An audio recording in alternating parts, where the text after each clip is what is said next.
Good evening, everyone. We are back once again for the finale, thank Christ, of The Acolyte. We're up to episode 8 tonight, simply titled The Acolyte. I thought there was going to do... Actually, they couldn't, could they? I think they were all out of pairs, weren't they, at this point? Is that right? Well, wait, this is episode,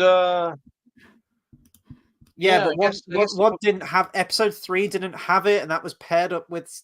I don't know. Anyway, the final episode. this one could have just still had two things. It just didn't. And our backgrounds, our setup. You've got a drink on the go right now. You've got a pint and a half of, was it just like lager? Is it like oh Did you think I was just gonna skull that? yeah, for a split second, I thought maybe, just maybe. But we've got something in common. So you've got a drink on the go. You've got alcohol there. I have okay, so I don't have any Guinness this time. For the last 2 weeks, I've been drinking. Well, the week before last, I drank a can of Guinness from the can, which pissed you off and a number of our viewers. So last week, I made up for it by drinking a Guinness from a pint of Guinness can, a glass. Sorry. What Today? the fuck did you? Yeah, I don't know. I don't even know. I don't have any Guinness. I didn't go out and buy any Guinness, and I wanted to be a little bit different. And it's a special occasion because it's the end of the finale.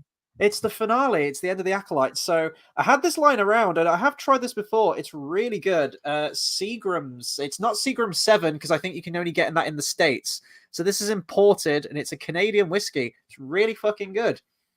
I don't think it has any relation to the Acolyte, but it is booze. It is strong, and it's going to be one of those reviews. So here we go. I feel like I'm stealing Jeremy Johns' thunder right now, and I don't mean to do this because I was planning on drinking anyway. Is that going to be enough? Who the fuck is Jeremy Johns? Huh? What? I said, who the fuck is Jeremy Johns? Are you serious? I have no idea. Movie reviewer, red background, millions of subs on YouTube. Oh, okay. I don't. I would have recognized a picture, but yeah, no. He starts every Acolyte review by pouring a glass of whiskey. So I feel like I'm stealing his thunder. It was that or Smirnoff vodka, and I don't really feel like drinking neat vodka right now. So plus I feel a little bit distinguished. Drinking neat vodka? Huh? You ever feel like drinking neat vodka? I have in the past. If I want to get buzzed before a night out, it's probably one of the cleanest alcohols, and it gets the job done very quickly. I prefer silver rum to vodka. It's just it's cleaner. Yeah, I haven't tried silver rum actually, so I will take your word for it. Like basically, instead of converting starch to sugar to alcohol, it just converts sugar to alcohol. Yeah. We're waiting for some people to come into the chat, so hopefully people are either just finishing off the Acolyte episode. We have one person in already, so the comments should be coming in soon. I do want to say a bit of an announcement. Stick around until the end of our review because we will have an announcement at the very end. No, there's no one here. There's one person. Yeah, there will be an announcement at the end of the stream for what we have planned for more Star Wars content coming up soon. The Acolyte's over, and we kind of want to continue these every week. Some more Star Wars videos. And dude, I'm getting really bad echo. What? I'm getting really bad echo. You just put something near the microphone. Please don't do that. What the hell happened? I didn't. Interesting. Okay. Oh, yeah. You know what? That happened the last time my phone was near the microphone. Yeah, don't do that. Let's not do that. Yeah, so announcement at the end. We've got more Star Wars content planned, and you have produced a trailer for it. So we'll be unveiling that at the end. Until then, our lips are sealed. Teaser. But not before we discuss episode 8 of The Acolyte. What were your predictions going into this thing? Did you have any idea of where the plot was going? Anything that you thought might materialize? It did a lot of the things I thought it was going to do. but it told me pretty early on it wasn't going to do the one thing I was like, it might do this, but it also really might not. Like, but once it told me that it wasn't doing that, I was like, okay, so then if you're gonna wrap this up in a neat bow, then you're gonna do this instead. So basically, if they were gonna wrap this up in a neat little bow, then Jedi were gonna die. It would be Osha and what's his face and Ezra Milkstein left, and then the real Sith would show up and just wipe the floor with them. Mm-hmm. I told me pretty early on that wasn't going to happen because it reveals at the end of this episode that Plagueis is behind it all. Apparently, yeah, we're assuming that Smilo Ren is in league with him. That's the Occam's razor. I would say here. Yeah. We will get on to Plagueis. There's not much to say. There really isn't much to say. There isn't much to see. No, I mean, we know the reason that he's in this episode is for more key jingling and for Leslie Headland to give herself a pat on the back that she's like, hey, see, I did the first live action appearance of Plagueis and that was all on me, and this is the actual secret origin story of him now. We know why he was inspired to do the things that he did. No, his origin story has already happened at this point in the story. Like, I mean, Plagueis is like a full-on dude. Well, I mean, creating Anakin, like, we find where he gets his inspiration to do that now, and Leslie Headland can give herself a pat on the back that she's taken that away from George and the story that was established so far, and then she can be like the inception point on it now. That it was, oh no, it was Plagueis was inspired by the offspring of the lesbian space witches, and now I can say that is Star Wars history and canon now. So there we go. I mean, you could say that it was. Say that again. That's how you broke up. Say that again. You broke up. You could say that these are history and canon since episode 1. That's how these shows work. Sorry, you just got a comment. Travis Mitchell says Chesney Hawkes and Heath Ledger are back. Hope you're both well. Yeah, I'm doing good, man. I can't vouch for my liver after this, but we're pacing it out. We're pacing it out. Right. You were the guy from last week who said that he. Yeah, I remember. Oh no, him. And I never took note of who the original YouTube commenter was on my old channel when it said like this Chesney Hawkes looking motherfucker, and I really wish I'd have taken a note of who it was who said that because it was great. You could dox them. Yes, I could, or congratulate them. Probably the latter, or I'll dox them by congratulating them in person, and then probably get shot. That works. Right, the opening of this episode. American. We got Osha in the mask, and we have the complete with, as if the visuals from last week when the mask was lowered onto her face, it was almost like exactly the same angle of the mask being lowered onto Anakin's face from the end of Revenge of the Sith. We have heavy breathing under the mask because we didn't get it the first time. Like, do you get it? Do you get it? It's a Darth Vader. I like the sound effects. I like that it's like, because it's not a 1-to-1 Darth Vader like with Starkiller in the Sith armor, but it's like this is like you're playing hide and seek and you're behind and you're like behind a door with like an enclave. It sounds like Michael Myers when he's breathing heavy under his mask. Oh, that's a better analogy. That's probably more relatable to like film-going audiences. You're wearing a mask at Halloween and you're just sweating buckets and can't fucking breathe. Like, Travis says, I was expecting Yord's apprentice from episode 1 to return in some way or some payoff with the starfish dude Osha saved, but they vanished. Yeah, there's a lot of plot points that don't make any sense and just kind of happen for the sake of convenience in this episode. I didn't even remember them, so you've got a much better memory than I have. I don't remember. Wait, what?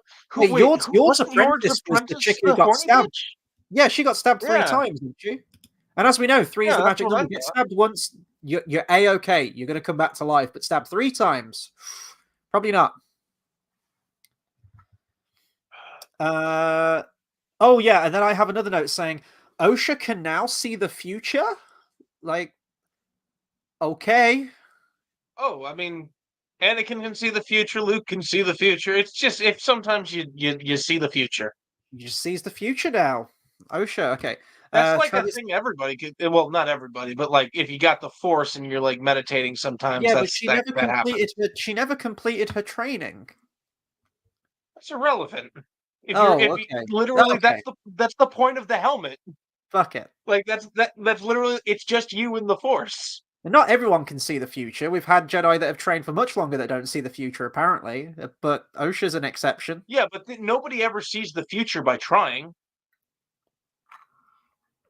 Was she not? Oh, was that just for the sake of convenience? Because we got to get both the sisters together in the Yeah, same that's location literally for the what ending to happen. that's just what happened when she was like alone with the Force all of a sudden. Okay, it wasn't convenience just to get them all together in the same location for the ending of the episode. I Because we mean, got to tie the shit up in like half hour. Empire Strikes Back? What? Han, Leia? Oh, they're in pain. Yeah. I'd say that Luke probably trained more. Well, OSHA trained Well, at the no, academy, didn't she? She more trained at the recently. academy and then had a lot of time off, didn't she? Yeah. Luke trained more recently, but I would assume the thing is, OSHA went from child to old enough to leave and take care of herself. Mm-hmm. So I'm gonna go ahead and say that she had more training than Luke at that point. Travis says, wanted the extended scene of Plagueis waking up, sipping his coffee while watching The View, then frying up some eggs and sausage and yelling, Chimere, breakfast is ready. Chimere, isn't it? Chimere, breakfast is ready. Chimere? And sees him leave. Yeah, what is... I said to you, like, are they bunk buddies? Like, what is the living situation with Darth Plagueis and Chimere? How does that Well, conversation go? I'm assuming Kamir is like a front. He's like kind of what Palpatine is eventually going to be, Right, okay. So, yeah. or Let's... or or what Palpatine would eventually be in the Plagueis novel. What Maul is later. I guess I get to just take that Plagueis novel and just use it as toilet paper now, right? Because that's the equivalent of what's happening. Because Chimere's in the picture. I missed that chapter in the Plagueis book. I wonder if you can be retrofit. Honestly, there was No, like half a no, second. There was no, like we're half not. a second. No. I know I'm not going to, but there was like half a second where I was watching this. I almost took a note where I was like, I wonder if like because we know Palpatine can wear like face masks with the Force to hide No, his no, monster mash. Is he wearing yellow face? And then I no. was like, no, he's not. That's not happening. He would be. Just, He's still too young. just Ian McDiarmid with some Scotch tape. Like, Jesus Christ. You know, Alec Guinness did that in oh, what movie was that? Hang on. something tells me that Disney wouldn't be a-okay with that anymore. Alec That's Guinness funny. Japanese. Oh, keep talking. I gotta okay. I've got, Oh my god. I gotta see this. A, I gotta see this. I a don't even know this majority is a of thing. one. Oh Travis says, dear was a bit God. confused as to what was happening with the mask. Were her witch teachings coming out, or was Coral living in her head? That's a good point. Yeah, because he said that, like, it's a sensory deprivation mask, and I get that. It's so other people can't read the thoughts. But then I thought he reached out to try and Show the read her people, Chris. thoughts as she had the helmet on, and I thought, surely he's not reaching out to read her thoughts because he was the one who said that this is designed to block people reading people's thoughts. So he's not doing that. But then they kind of have like a shared force vision thing, and it's all very strange. And yeah, and then his eyes turn, no, her eyes turn black, or his eyes turn black. I didn't know what was happening. Magical bullshit things were happening for the plot to advance. That's what was happening. Travis said, sorry, GT Verba says, Travis, don't try to make sense of this show. It's impossible. It's true. It's very true. Chris, I've sent you an image. Would you please show the people? I can do this. I can do this. Well, I was hoping you could put it on the. Oh no, I'm gonna do it. I'm gonna. He's even in Jedi robes. Oh, Jesus. I mean, it doesn't look like he's in Scotch tape. It just looks like he's squinting his eyes a little bit. Is that better or worse? I don't know. This is bad. Like, this isn't okay. We're just like but it's funny. It's still funny. Oh yeah, it is. It's not okay, but Travis it's still funny. Travis says, Yours apprentice is the girl interrogating OSHA at the start of episode. Oh, that's right, the cat lady woman person. Oh yeah, there was a cat lady. Yeah, what happened to her? Oh yeah, that was Soul's apprentice with the Yeah. horns. Yeah. Was she a Cathar or was she just a different feline race? She could have been a Cathar. I don't know. I mean, Leslie Headland clearly likes Knights of the Old Republic. Does she? And that's an important thing in the Old Republic. Oh yeah. Oh yeah. There's some shit in this show. I can't tell you all of it, but shame she couldn't have shame she couldn't have poached the writing team from that game. But there we go. Well, we'll find out. Brinsley says, I joined at an interesting time. Also confused by that scene. It seems like we're all confused by that scene. But GT, totally agree, and I do have a note on that later. I guess it's confirmed that Basil is evil, the real Sith Lord, the real mastermind behind everything. I wouldn't be surprised. He's Tenebrous. So who have we got? We've got Tenebrous and we've got Asian face Palpatine. There you go. We've got the whole family back together. Wait a minute, always two there are. No more, no less. So that kind of fucks that, doesn't it? Oh no, JX's connection's dropped. This is hilarious. Travis says you're never too old or young for Yellowface. I completely agree. I totally agree. What was that? You Only Live Twice, wasn't it? The James Bond film with Sean Connery, where he has to go into hiding and undercover, and he marries like this this Japanese girl. But he has like a kind of makeover.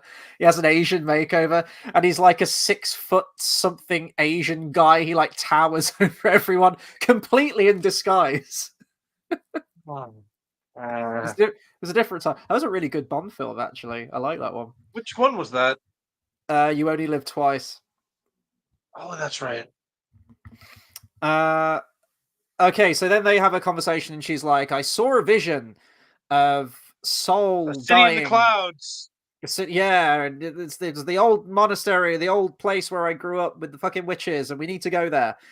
And then there was a quote that I wrote down, and maybe I'm missing something, but probably not knowing this show. Something that see, I want to call him Asian Ezra Miller, but now you've brought it up, I kind of want to call him Asian Palpatine. Are we going to change his name periodically for this, or are we going to stick with the whole Ezra Miller thing to finish it off? Asian Ezra Palpatine says, "Then we go together and see who gets to her first," referring to May. Yeah, May. It's like, well, if you're going together, then you're gonna get to her at the same time. Is it literally like a race? Like the you I land? think he's talking about emotionally. I thought he meant physically, because she wants to like bring her back, and he's like, what does he want to do? What do characters want to do? What are people's motives in this show? I don't understand, because people flip-flop 180 every single other episode. So Ezra Milkstein wants to get May because he wants her to be his apprentice, because if OSHA will not turn to the dark side, then perhaps she will. Is that what's happening? No. Now, literally the opposite right now. Because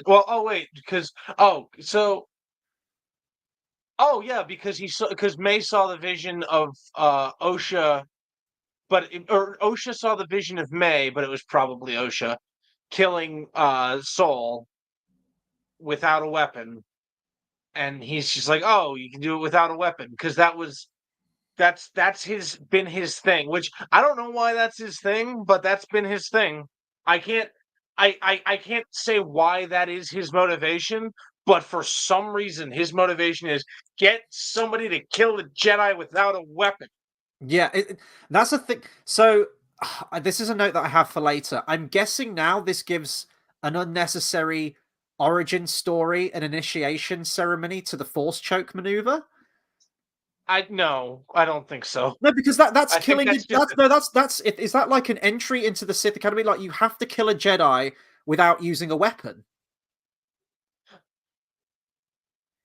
But then he said he you know wasn't a what? Sith. He says no, you're an acolyte, and we were like, oh, okay. The argument was earlier on in the season that it's okay, guys. He has a red lightsaber and black scary armor, but he's actually not a Sith. He's an Oh, acolyte. It's something totally different. But he is a Sith. So dude, is this an she might initiation? really like the EU actually, because the acolytes and adepts in the in the Sith army were focused. They were like Itochi assassins and Umbaran assassins who would basically focus on their target from a distance and kill them without moving a muscle. But yeah, now it's just like, okay, if you got to kill a Jedi without a weapon, then Force choke is the way to do it. And I'm like, oh, so this is like Solo, where we have to give an origin story to Han Solo's last name. It's like now we know why they have to Interesting do a Force choke. comparison.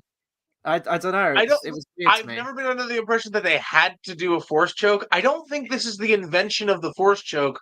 I think this is just her demonstrating she can like get through a Jedi's defenses because you can move a thing with an object with the force. I mean, literally, May demonstrated in episode 3 and 7 that you can force choke a butterfly. Yeah, that's right. Exactly. Yeah. And even though, according to Anakin in those deep fake reviews, you can't force choke a butterfly. The neck is too small. It's not like force choking a snake. They're basically all neck. But it's just it's like a purely dark side maneuver, right? Now that's probably not to say that a Jedi couldn't if they wanted to. It's just that morally a Jedi wouldn't do that, is what I get the impression of. Yeah, I would put it that way. Yeah, It's not like a it's video not like game skill lightning where tree you where you can probably. yeah, like you can only get this power It's if you literally invest the in dark side same. points. It's the same ability as moving an object with the force. You're just moving this part and this part very close together. Yeah. Like I mean we see Luke well I mean, if that's you how count it Vader as does it. canon But like in the Mandalorian where he crushes the Dark Troopers. yeah, Be the same and thing, right? also he force chokes the Gamorrean guards. Oh, that's a good. I'm Yeah, I that's a great point. That's a great point. Uh, Travis says, "Is it me or did Plagueis look like he smoked a bowl, like he had some Kyber crystals?" Oh shit, where are my bloody notes? I also I have my first note, by the way. I didn't feel the need. I didn't feel compelled to take any notes in like the first couple minutes of this episode. And then Mhm. it cuts to like the Jedi arriving or something, or it's like the no, it was oh okay, no, it was Soul running away from Osha and Osha flying away, and it was right at the beginning of that. Jesus Christ, Basil is still here. Yeah, yeah. Don't I worry. forgot. No, I go on. forgot. I D- I really I, forgot he was. Is he like an animal? Like is he a person? I, I guess so. Like he's sentient enough to like wear clothes and like want to help the Jedi, and can I converse with a mean, Floyd Jedi. wears clothes sometimes. I like Well, to dress him up. Also, he's a small dog, so give him sweaters in the winter because I live in the East Coast. It's very cold. mm, this was Uh, referring to the apprentice. What was it? Yord's apprentice. His apprentice oh was a yeah, that was Zygarian. what that was. Yeah, That same yes, you're species as the right. That is slavers in Clone the Wars. slavers from Clone Wars. Okay, yeah. I seriously, I that was a weirdly written episode. Those were some I weird can't remember if episodes I of watched that one or not. It's like Anakin. It's because Anakin, of course, has strong feelings about slavery, but he's like the one that infiltrates the slavers, and he's like seducing their queen. So you get like this Anakin furry love scene, not like a love scene, but like he's like flirting with her and like getting close, and Filoni wrote this, right? maybe. That checks out. GT says how pathetic Sol is. He was useless in the show, which brings me on to my next point very eloquently. Thank you very much. This is hilarious. I love when films or TV shows do this, where they point out their own plot hole or their own lapse in logic and just like don't address it. They just bring it up and we're like, yeah, that doesn't make any sense. But then they move on. I'm like, well, why would you bring that up if you were trying to hide that? Sol points out to me, so like May's going off on one saying like, you killed my mother and you like burnt everyone, that you left everyone to die. And Sol says that you were the one who locked everyone in. And she's just like, yeah, but it was still the Jedi who showed up, and it was your fault for showing up. I'm like, she gave him a direct answer to that. Yeah, you invaded our home. She locked everyone in to burn to death. But she didn't start like she locked everyone in before she started the fire. The fire was an accident. She still locked everyone in. What did she think was going to happen? It's fucking bullshit. Honestly, nobody went for the exits, so I don't see why. I got to be honest. You saying like this was like a plot hole that people, why would they draw attention to this? It didn't occur to me that the doors were that the exits were locked or anything. Like that didn't matter. Nobody was trying to leave, from what I could tell. She wants the Jedi to leave. You just said they were invaded. If you want someone to leave, don't lock the exits. Well, no, they weren't in yet. Wait, what? They were? They were in the compound. Okay, sorry. I need to. Okay, no, because when the Zabrak tells May to go lock doors, the Jedi aren't inside yet. So she. Okay, but then when everything was setting on fire, she couldn't like open the doors again. She went well when everything was on fire. She went to go get her mother to help with the fire, and then her mother got stabbed. Right. Okay. Okay. But anyway, they'd all died at that point randomly because they all possessed the Wookiee, and then what the fuck was that? Did they force to death like Luke, or did they Jonestown? I almost fucked it up. It's all a crock of shit because when we got that flashback episode, there was a part of me that was thinking, whatever the Jedi did, whatever transpired here, needs to be some like harrowing shit.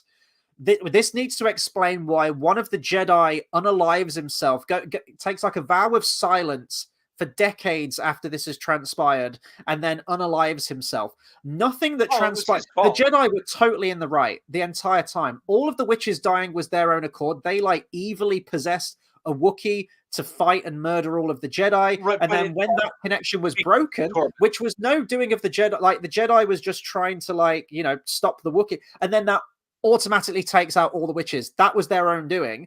And then the mother who gets stabbed. If you go back choice to choice to choice, the moment there's no like, I need to make a choice now. It's the moment you get to just somebody acting stupid, it's Torben. Well, Torben was just like, oh, I've wanted to die this whole time, but he waits till the second time she shows up and then goes, yeah, no. Hey, that part was really weird. I have no fucking idea why he didn't do it the first time. I get like plot convenience is the actual reason, but as far as like if you take the actual events of like what went down with the witches, if you like take reaction to reaction to reaction to reaction, the moment somebody isn't like in immediate need to react, it's Torben, and he reacts anyway. Well, Torben's like, we need to kidnap these two children and bring them home with us to prove things, which is ridiculous, and that's bullshit. Yes. That's just cliched, terrible writing just for the sake of allowing everything to happen. It's totally out of character of how a Jedi would act. But even still, like the Jedi show up and they have the right. They have the right to test people to be Jedi with their permission, of course. But they have the right. They have the legal right to do this. But yeah, so do you mean Tobias? Do you mean SW?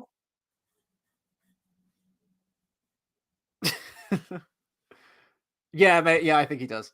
I'll get to the comments in just a second, guys. I know they're piling up. I will get to them in just a second. I just want to finish this part. So, okay, they get there legally. They have the right, with their permission, of course, to ask to train people up to be Jedi. What the fuck does that mean? to see if they've got what it takes to be a Jedi, essentially. As soon as they get there, we've mentioned this before, Evil Mother possesses one of the Jedi and acts really fucking creepy and dark-sidey. After everything transpires, like when May runs out and says like, "Mom, help me," she turns into like literal Satan, into like a wisp of smoke with like dark, evil black eyes and fangs and shit. Sol was totally in the right. He saw that May was disintegrating, and he was trying to protect the children, and she was dematerializing. And he's like, "Oh, this thing has just turned into literal Satan. I'm going to stab this thing." I don't know how stabbing a wisp of smoke actually kills it, but like that's a thing. And then as soon as he stabs her, she does that 180 and goes like, "Oh, I was actually good all along, and I was going to let Osha go and train with you." I'm like, you could have mentioned that. There are consequences to your actions. Yeah, but lady. then there wouldn't be a story, silly. No, you can still have that story. You write it fucking differently, and you write it better. You could still have this story, JX. No, Chris, I know what you're saying. I get it. I'm with you, but like sometimes, like if people just said what they were going to, why they were doing exactly what they were doing right before they did it, every time they did it, we would have a lot less conflict in the world, and everybody would probably be diagnosed with ADHD. What are you talking about? This is storytelling. Just write it fucking competently. That's all I'm asking. You could have the same. I mentioned, and I still stand by this. You could have like a cool whodunit murder mystery thing set in Star Wars. You could do that. Just write it well, please. Oh, Brinsley, I was under the impression that she was like disapparating, like in Harry Potter, to go to May and like get her out of there. So this whole episode, I'm watching this thinking like the Jedi and everything completely justified in everything they did, as far as I'm concerned. Was it Tormund? No, that's Game of Thrones. Torben. Fucking Tom and Baratheon wanting to steal everything apart from him wanting to steal children. Also, they mention later, the Jedi, Sol mentions this right before he croaks, that before he chokes on his aspirations, that they needed proof of the twins or something. Like, do you need both of them to prove that? Like, can you just take one back? Yeah, no. I was wondering like what the hell he meant by that, and then I remembered that why Torben was an idiot. Well, like you look at Anakin. Anakin's a virgin in the Force. No. You need both of them to prove they're not twins. They're the same person. Right. Okay. So symbionts level. What happens to one of them must affect the other. You must understand this. No. Like their symbionts are the same according to their M count or something. Right. I just want to backtrack on some of the twins. They would be similar, but yeah.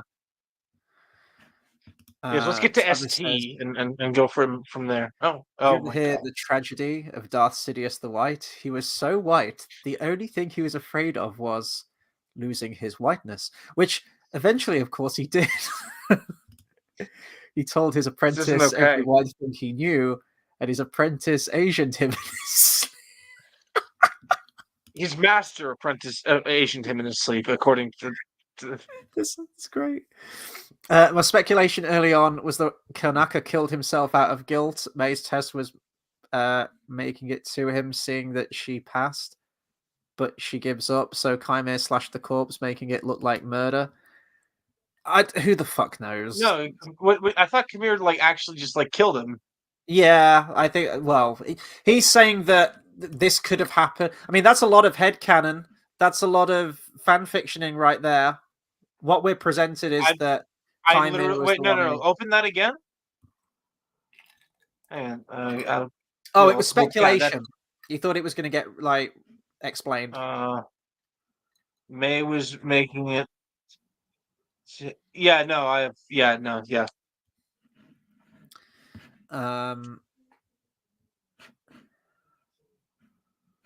Let's see. We got Cole. Cole says, Interesting question. We might differ on our opinion on this. Can you see Lucasfilm making a second series despite the bad reaction the series has? I'm going to answer this real quick first. Depends Allegedly, at the entirely how moment, many people watched it. well, it's the most negatively reviewed Star Wars Oh, thing that's that there is at the relevant. moment. I don't think they've released the viewing figures just yet, and Disney are notorious for lying about their viewing figures to meet a narrative. I personally, I don't think it will get a second series, but here we are. We exist in a world where we haven't had a Star Wars movie since 2019. And in case Kathleen Kennedy didn't get the memo, the next one that she greenlights is a Rey movie for 2026, which may or may not see the light of day. I still think it will happen. But we know that Kathleen Kennedy's announced a lot of Star Wars projects in the past that haven't materialized into anything. The Jon Favreau Star Wars trilogy, the Kevin Feige films, the Rian Johnson trilogy, the Obi-Wan Kenobi movie, the Boba Fett movie, and countless other ones, all of which never got Those made or last two became repurposed. TV shows. Yeah, or Yeah, got repurposed. Yeah, exactly.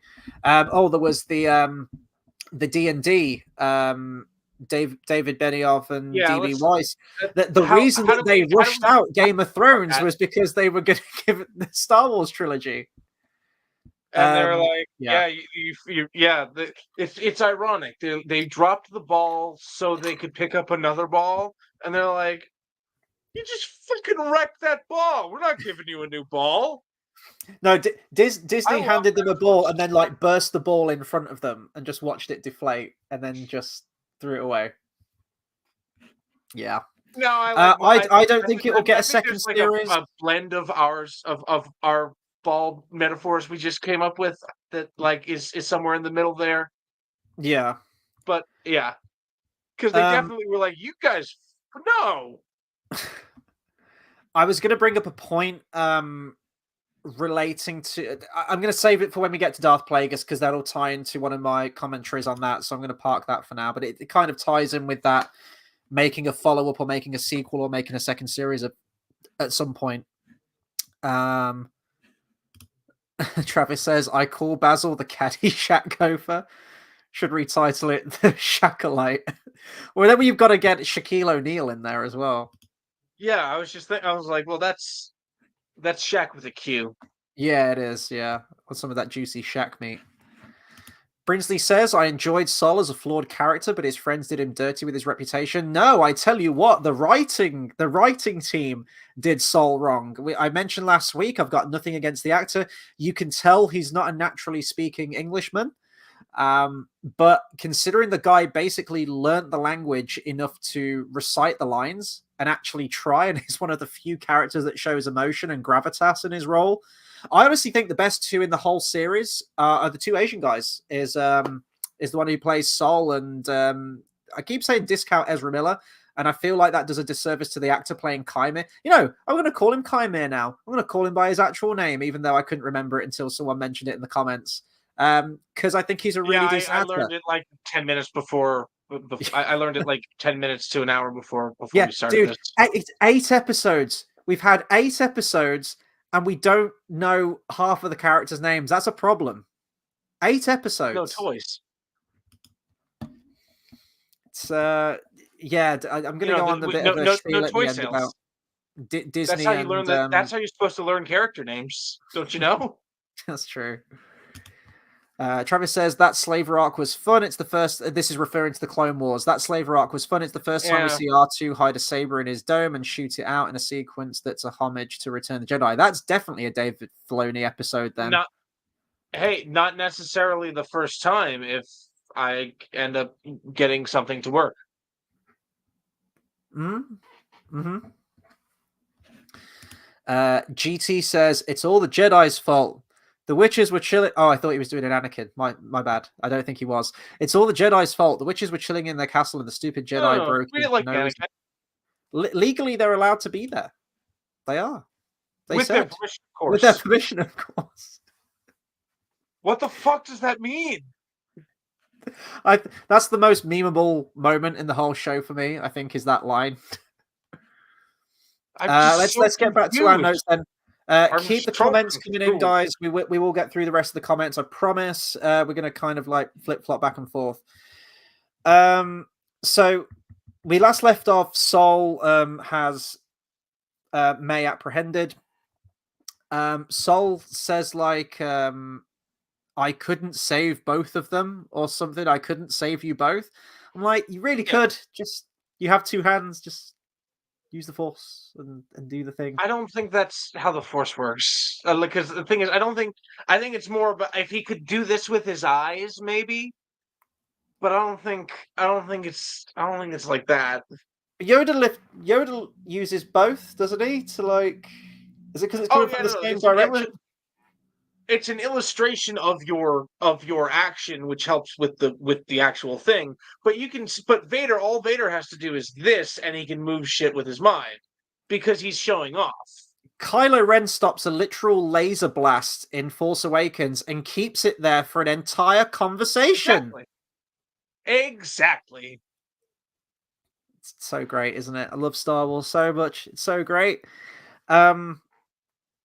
Also, wise Jedi Master Sol can't sense that she's about to break out of her restraints, and she does it by getting the little pit droid or whatever his name is. Thing? Can And you then sense that people are about to break from their restraints? well, he could sense that, like, people's intentions, right? You can read people. Well, actually, no, this is Sol we're talking about, who's wise when the script chooses for him to be, and then completely fucking. You know what? I need a refill. We're getting into it, guys. This is going to be one of those reviews. I need a refill.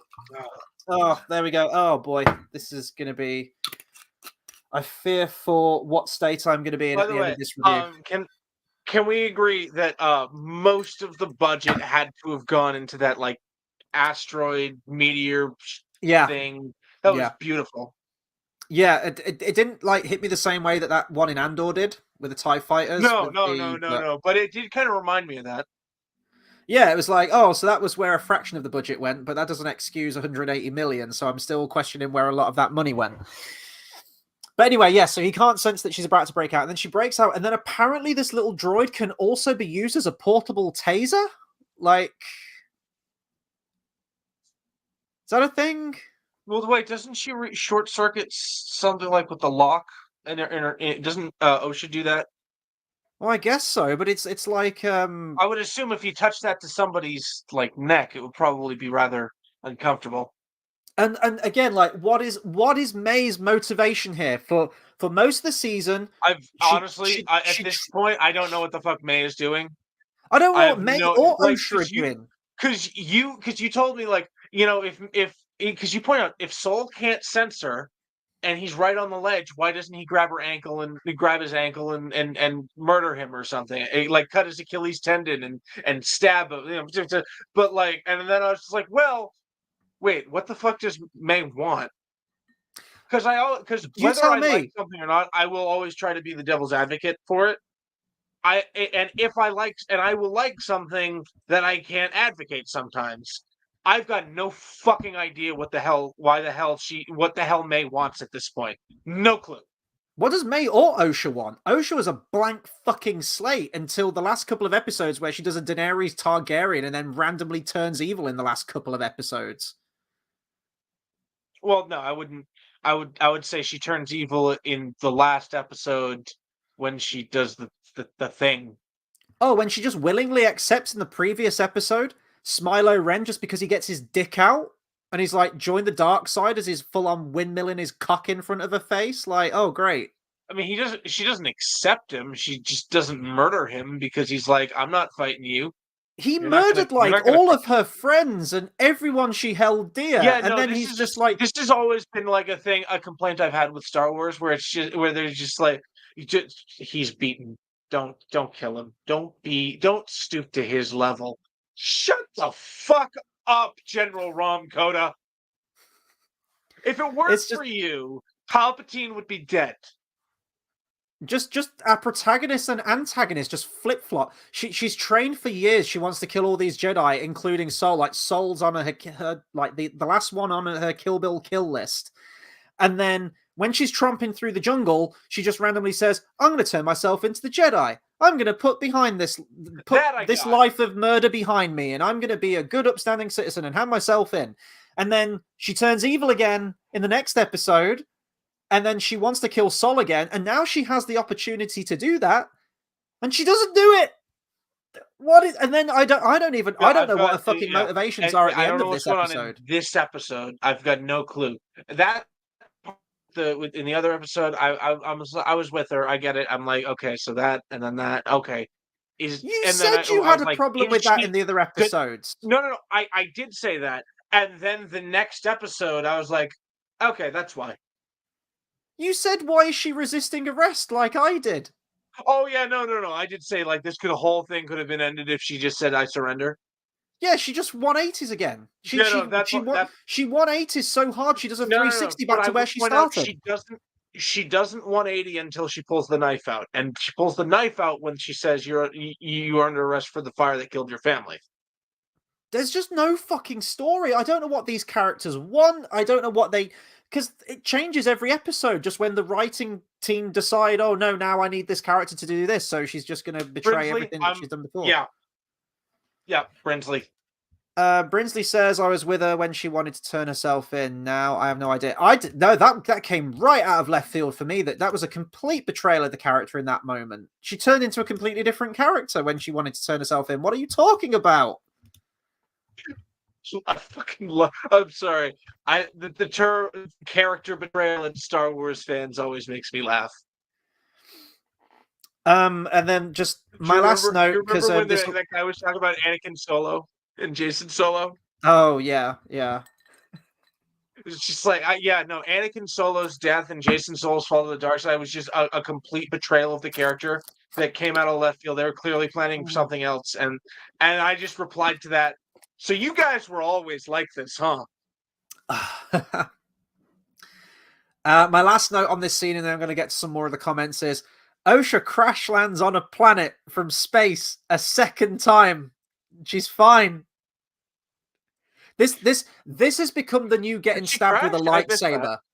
This has become the new getting stabbed with a lightsaber for this show. Is just surviving a crash. Well, actually, I guess it's not just in this show. It's in the Finn and Poe in The Force Awakens can crash land from space and be absolutely fine. Finn ends up outside of the time. Yeah, and then they retcon that bullshit about Poe. It's like, oh, I got flung from the ship and made it back here. Even though he tells BB-8 that he'll come back for him. He fucking lied to BB-8. 2 reasons as to the novel. Well, he did go back for him. He just failed. No, he didn't. When did he go back for him? It was like, we have to go back to Jakku to get my droid. It was him going back for him. And oh, fuck you. That doesn't count. Died, and then he didn't die. That's literally him going back for him. How does that not count? It doesn't count. Because then when he does land on Jakku, does he go looking for BB-8? No. He gets himself home and there he stays. He probably went looking for Jakku. We didn't follow him. It's bullshit. The camera was not on that. It's all bullshit. You know it. You fucking know it. He was also supposed to be dead. Yes, he was. No, it's all because he was supposed to be dead. But also, there is nothing that says he was not looking for BB-8. He went back to Jakku for BB-8. He's had time to look for BB-8 and to be like, okay, I should really I'm dying of thirst. I need to get off of this planet. Oh, also, the attack at Nema Outpost would probably be a giveaway that BB-8 got away. Just going back through some of the comments, we've got one from Tobias who says, this shit was a 1 out of 10 at best. I concur, and that's being generous. I'm going to give it a 1 out of 10 just for this line that Brinsley quoted, with their permission. That's the 1 out of 10. And it's a dumb fucking line. It's a stupid line that doesn't make any sense, but I'm still going to give it that 1 out of 10.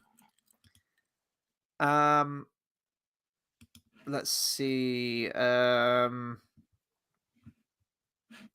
Okay, GT says the witches were trying to protect their kids from the weird guys that were sneaking into their home.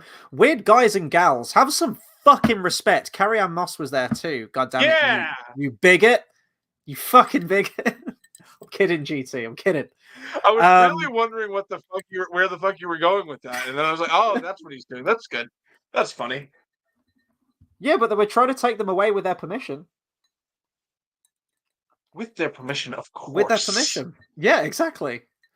I will say, though, pertaining to that, we mentioned this in the episode. Sol was being really fucking creepy That's about cool. OSHA. But OSHA, I feel a connection to OSHA. And he's like stalking them through the woods and shit. That was kind of creepy. Yeah, Brinsley says, Yeah. I still don't know what the mum was trying to do when she turned into... Fuck knows. No one knows.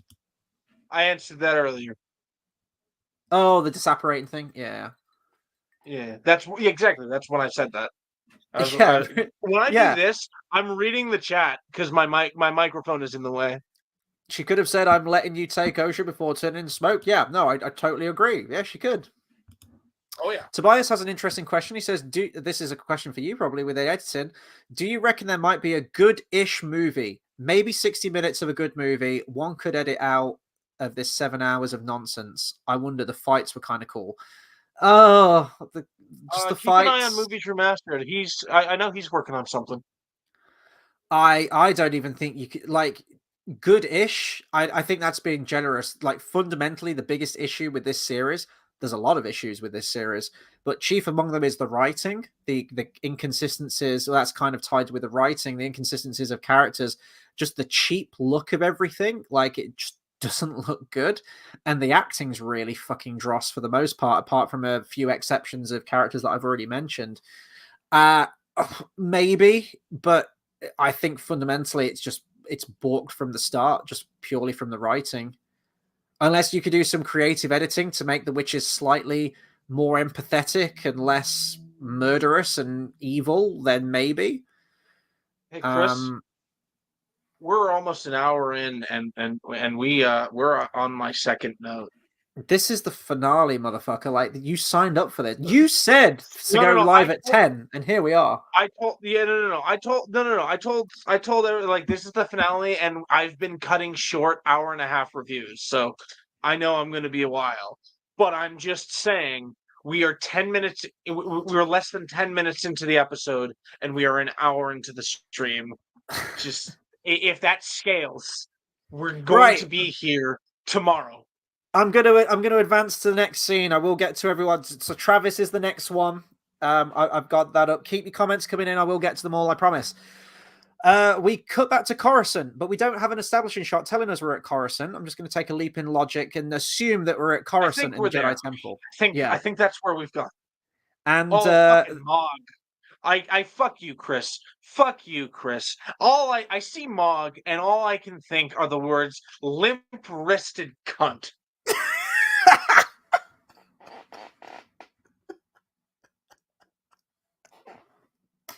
he is the campest Jedi. This is the soyest of soy. Fucking. He's just so like. Yes, I think you should have some dietary pills for your hyperspace travel. No, it's my head, not my stomach. He's like, now, are you feeling okay, Vanestra? Like, have you got everything packed? Like, what clothes are we wearing? How are we coordinating? Like, that is who he is. What's his name? Mog? Mark? Mog. Mog. The fucking, I only know from the subtitles. The most flaccid subtitles fucking are like the Jedi that ever did Jedi. He's so, like, wow. Yeah. Who did he have to put in a word with to get a part in this? Like, is a friend of Leslie Headlamp? Like, is he someone she met in a club, or like? I thought it was Lesbian Headlamp. Wasn't that your Lesbian thing? Headlamp? There you go. There, you're right. Vanestra meets with a senator. Joke, tell it consistently. Hey, probably more consistent with that joke than this series. No, honestly, Vanestra meets with a senator. It was some clever wordplay. Thank you. That senator, by the way, is the Martian Manhunter from Supergirl. Oh, is he? I thought I'd recognize. I didn't watch that show though, but I recognize him. Show. Like, you think you know bad television because you watched The Acolyte? Watch Supergirl. You think you know bad television because you watched The Flash? Watch Supergirl. And this was the only semi-interesting thing in this whole episode for me. was meeting with the senator and alluding to the fact that some of the senators aren't okay with how the Jedi operate, and like it's the political stuff. Like everyone rags on the political stuff, and I was with them back in the day when everyone was ragging on the prequels. I was there with them. I'm not going to say I wasn't. And the prequels do have their downfalls, but that's what Star Wars is missing now, is that world building, especially during the sequel trilogy, and the political nature of the world and what is going on. It's so important, I think. And this gave an insight I'm into gonna that, throw because I always Bloodline wondered, into like, the how do the here. Jedi operate with the judicial system and the Senate? Like, what are their working relationships like? And we got a little bit of an insight into this, but my God, what was the guy who wrote who did Andor? What was his name? I don't know. I need to know this because I need to give him credit where credit You is think due. when like dealing with the judicial system and extra evidence has needed to be gathered by an impartial source, the Jedi have been asked to suspend their motion to allow a commission to explore the validity of their accusation?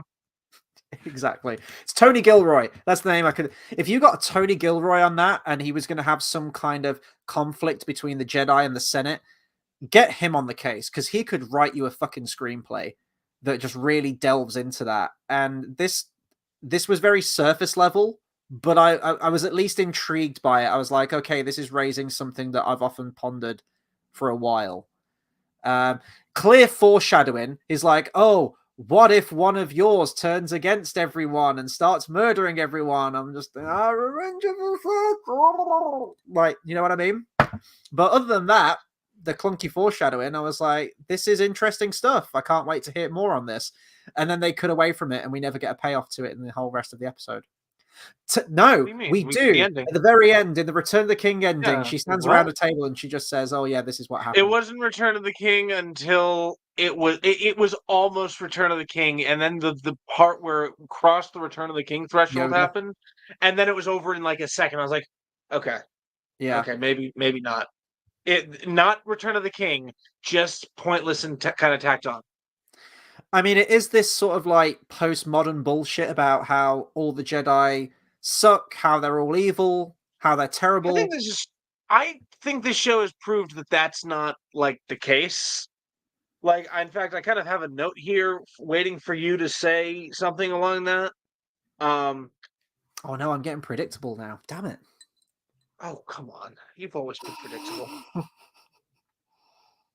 He was a kind, brilliant, compassionate man who did a terrible thing. You cannot say that this show vilifies the Jedi. And Green bitch is a villain. Green bitch is a villain. she But senses, she's she not senses the her Jedi. apprentice, but doesn't say anything. Like she knows that there's more to this. Yeah, no, she is a villain. She's a bitch. I mean, But she's not all the Jedi. I'm jumping ahead right to the end of the She's not episode here. Rey.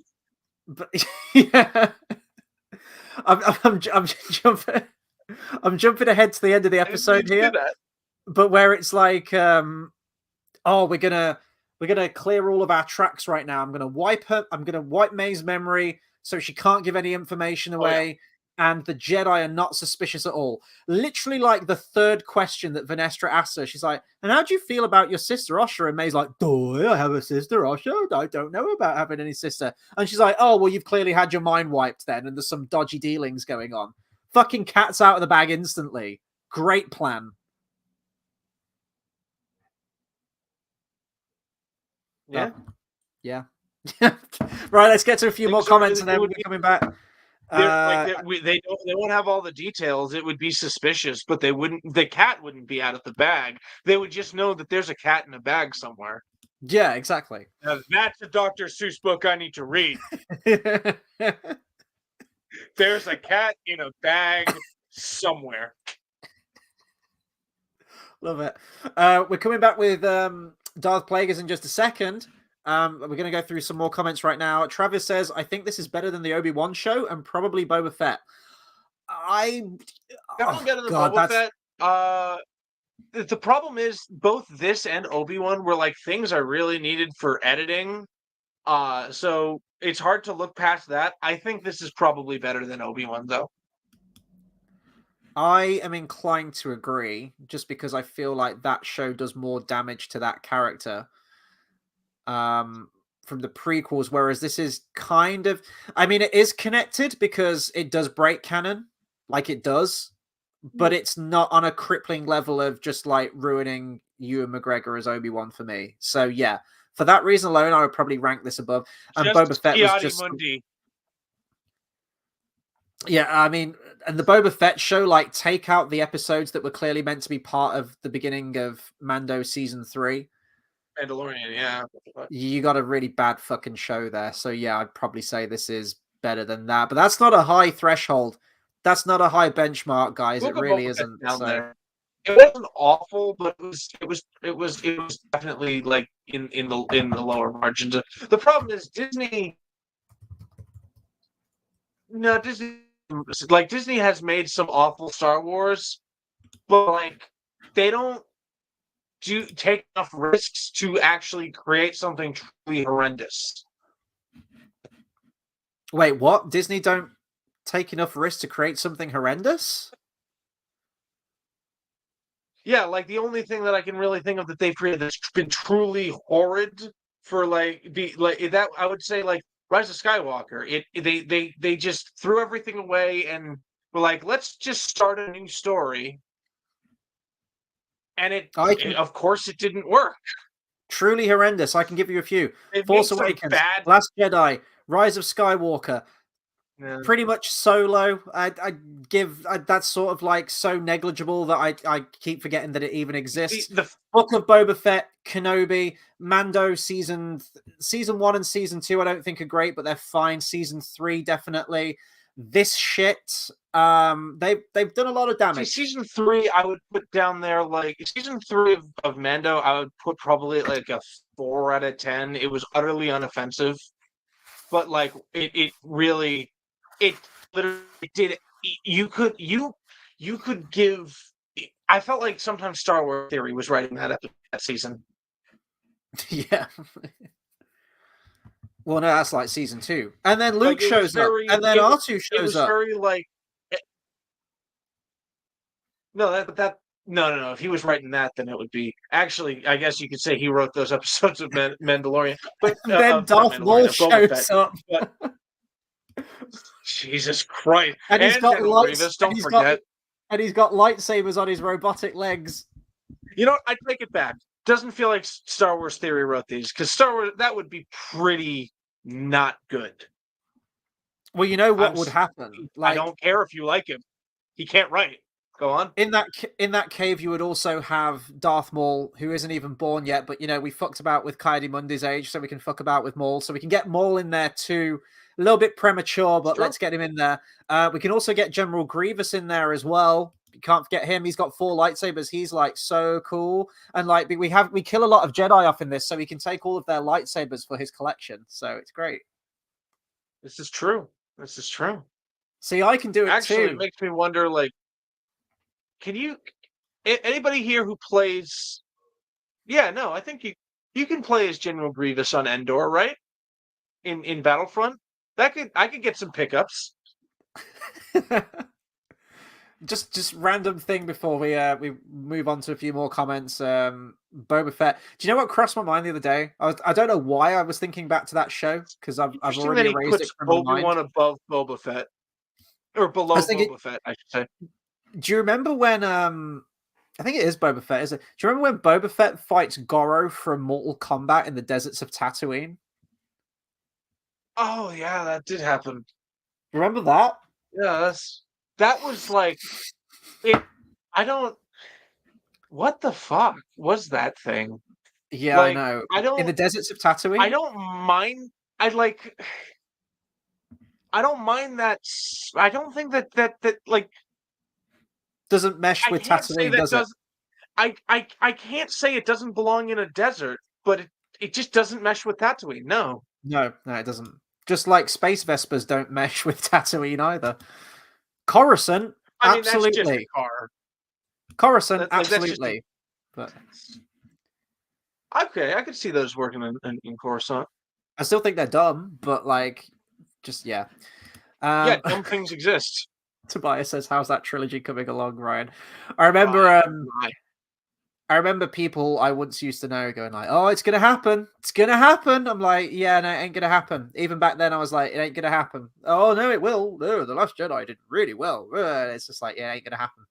It I ain't mean, gonna at this happen. point, the only thing I could see, like, the only way I could see it not happening at this point, like being outright canceled, is if it happens, if it would happen after Kathleen Kennedy retires, which could be very soon. She's in her 70s. God, Um, one can only hope. but yeah, I don't see Kathleen Kennedy canceling that at this point. Nah. Tobias says, "Do you prefer watching a bad show? Um, that I guess that's can make you laugh. That you can laugh at, or instead watch a mediocre show that is disappointingly close to being good. Personally, I'd rather watch a bad show. A I bad would show that rather can make me watch. laugh. I would rather watch Jack Black and the Mandalorian than a couple episodes of Boba Fett. I think that's Mm, my answer. yeah. You were like, wait, could I actually watch bad show that could make me laugh now that I think about it? I'm like, yeah. Brinsley's on the drink too. What are you drinking, Brinsley? Let's get a round table. Drink! This whiskey's hitting me. I'm 2 glasses in. I'm a fucking lightweight. Apparently, I need some Drink! practice. Travis says it may go against the established Mortis law, In but an what if hour, Saul you're returns as a fine. Force Ghost next season? Oh god, no, they're going to do it, aren't they? Having him haunt Osha, May, and Venestra would be Except interesting. Mortis Well, here's Lore. the thing: Mortis Lore doesn't really do the Force Ghosts. the last time they had Force Ghosts to play with, they didn't have Anakin return in the sequel trilogy inexplicably, but they did have Yoda, who can now conjure lightning from the sky. They then got Liam Neeson back. They got Liam Neeson back. Finally, we're going to get scenes of him and Obi-Wan. Can't wait to see more of that. And they just give him a line like "took you long enough" Mortis Lore. at the end of the season, and that was it. Travis? What do you mean by Mortis Lore? Well, yeah, it's just lore, isn't it? At that point, it's not really Right, Mortis like, lore; well, it's just lore. yeah, the Force Ghosts thing wasn't connected to Mortis.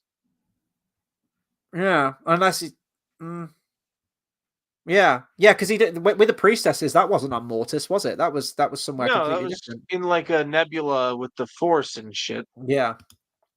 Brinsley says, "I was with her when she." Oh yeah, I've read that. We Let's just did get back that. to a few more in Fuck. the episode. Let's get because All we're right. getting to get to the big ones now. Oops.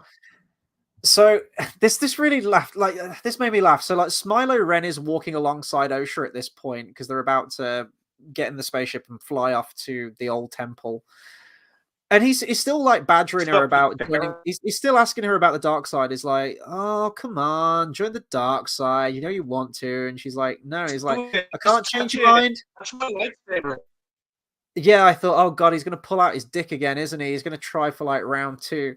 So this is transpiring, and then from the shadows, who do we see? We see this guy. Oh well, you can't really see him in that picture. Darth Plagueis Really the can't see that. Wise, fully realized But in live holy action shit, for Travis, the you're first right. time. I think it was Travis who said he looks like he's just had a bong rip.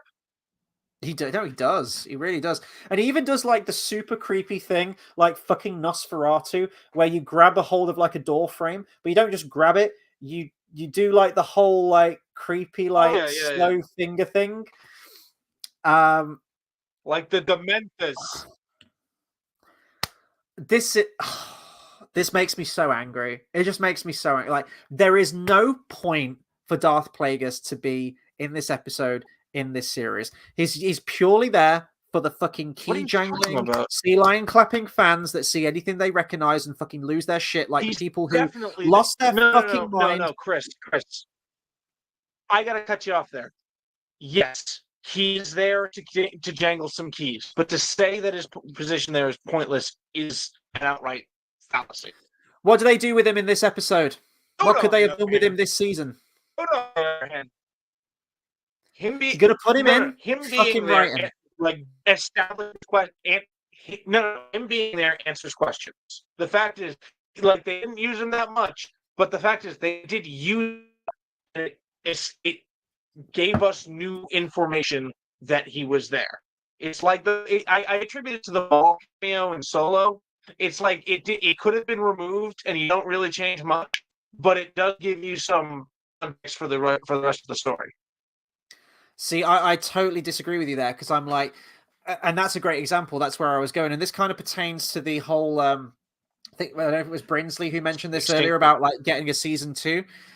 Disney always do this shit.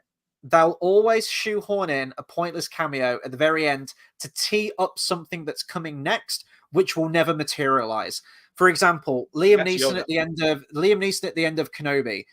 They went through the effort of getting him back, and they shoehorn him in like once they give him like one line of dialogue, and it's at like the very end. I'm like, the whole episode, the whole season, we could have had great lines of dialogue, fleshing out these characters, what these characters are going through, questions, dialogue being answered between Obi-Wan and Qui-Gon. We could have had that for a full fucking season, and it could have been great, and it could have been really good if it was written well. Instead, we get like Chris, a little comedic took you long enough at the end. That's it. That whole series, you think that whole series should have been in a cave on Tatooine and mostly dialogue? I'm gonna go ahead and say that probably wouldn't have gone over so well either. Probably wouldn't, but it would have been better than what we got. Qui-Gon ending is like I don't see that like that Qui-Gon as like a tease for a future season. I just saw that as the fulfillment of his arc throughout the episode, the series, the show. He's like, I can't talk to Qui-Gon. There's Qui-Gon. The end of the end of Revenge. God, that That's whiskey's like kicking in the show. The end of Revenge of the Sith is like, I'm going to teach you how to commune with him. And then you don't get that in the show, and then at the very end, you get that at the very end. And it's like, oh, come back for season 2, where you might get more Qui-Gon. No, you get trying to commune with him in the show. So you're breaking up really bad, dude. What did you say?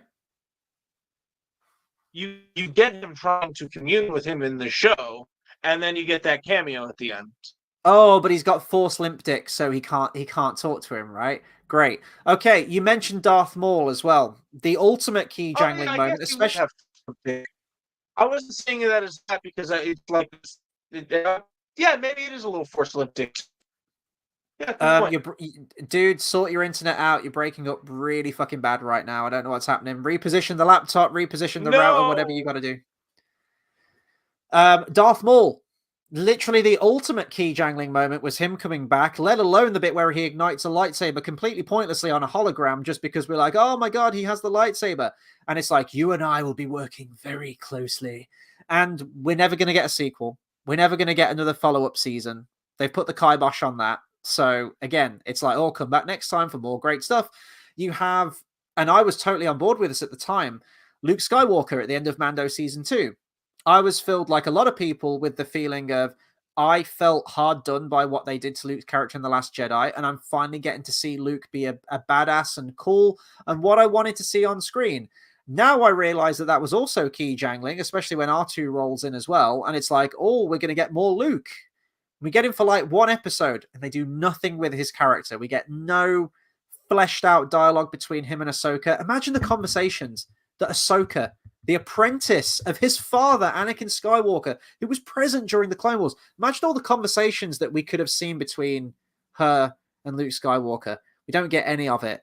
Pointless. And Disney do this shit all the time. And again, we get here, get, Plagueis, we get Yoda. Can't wait to see what Yoda's interactions are with the Jedi. You know what I think is a big problem that Star Wars fans have?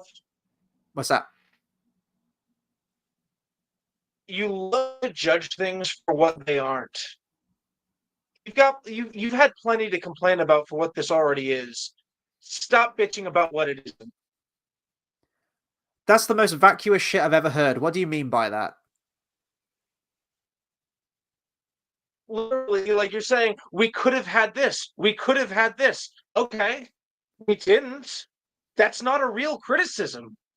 That's just saying.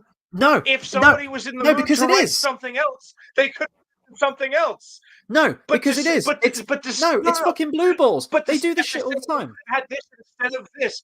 That's not a okay. No. To say that the cameo is pointless. That's a completely different criticism. But to say this could have been the Plagueis show, that's not a criticism. That's a different show. Well, then why put him in this to begin with? What's the fucking point? You established that he literally okay. So Plagueis is behind this, all of this. So because remember how We think. ever since no, literally, what are you talking about? We think he's literally uh ever since like up until this episode, I've been saying, well, no, up until since he said he's a Sith, up until this episode, I've been saying, but from what I can tell, he's a former Jedi who's acting on his own.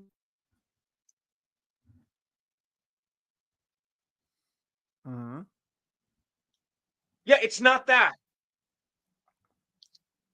Okay, well, This is part of the Sith, like Plagueis was acting really fucking shifty and looking like he didn't want anyone to see him. Not just Osha, but anyone.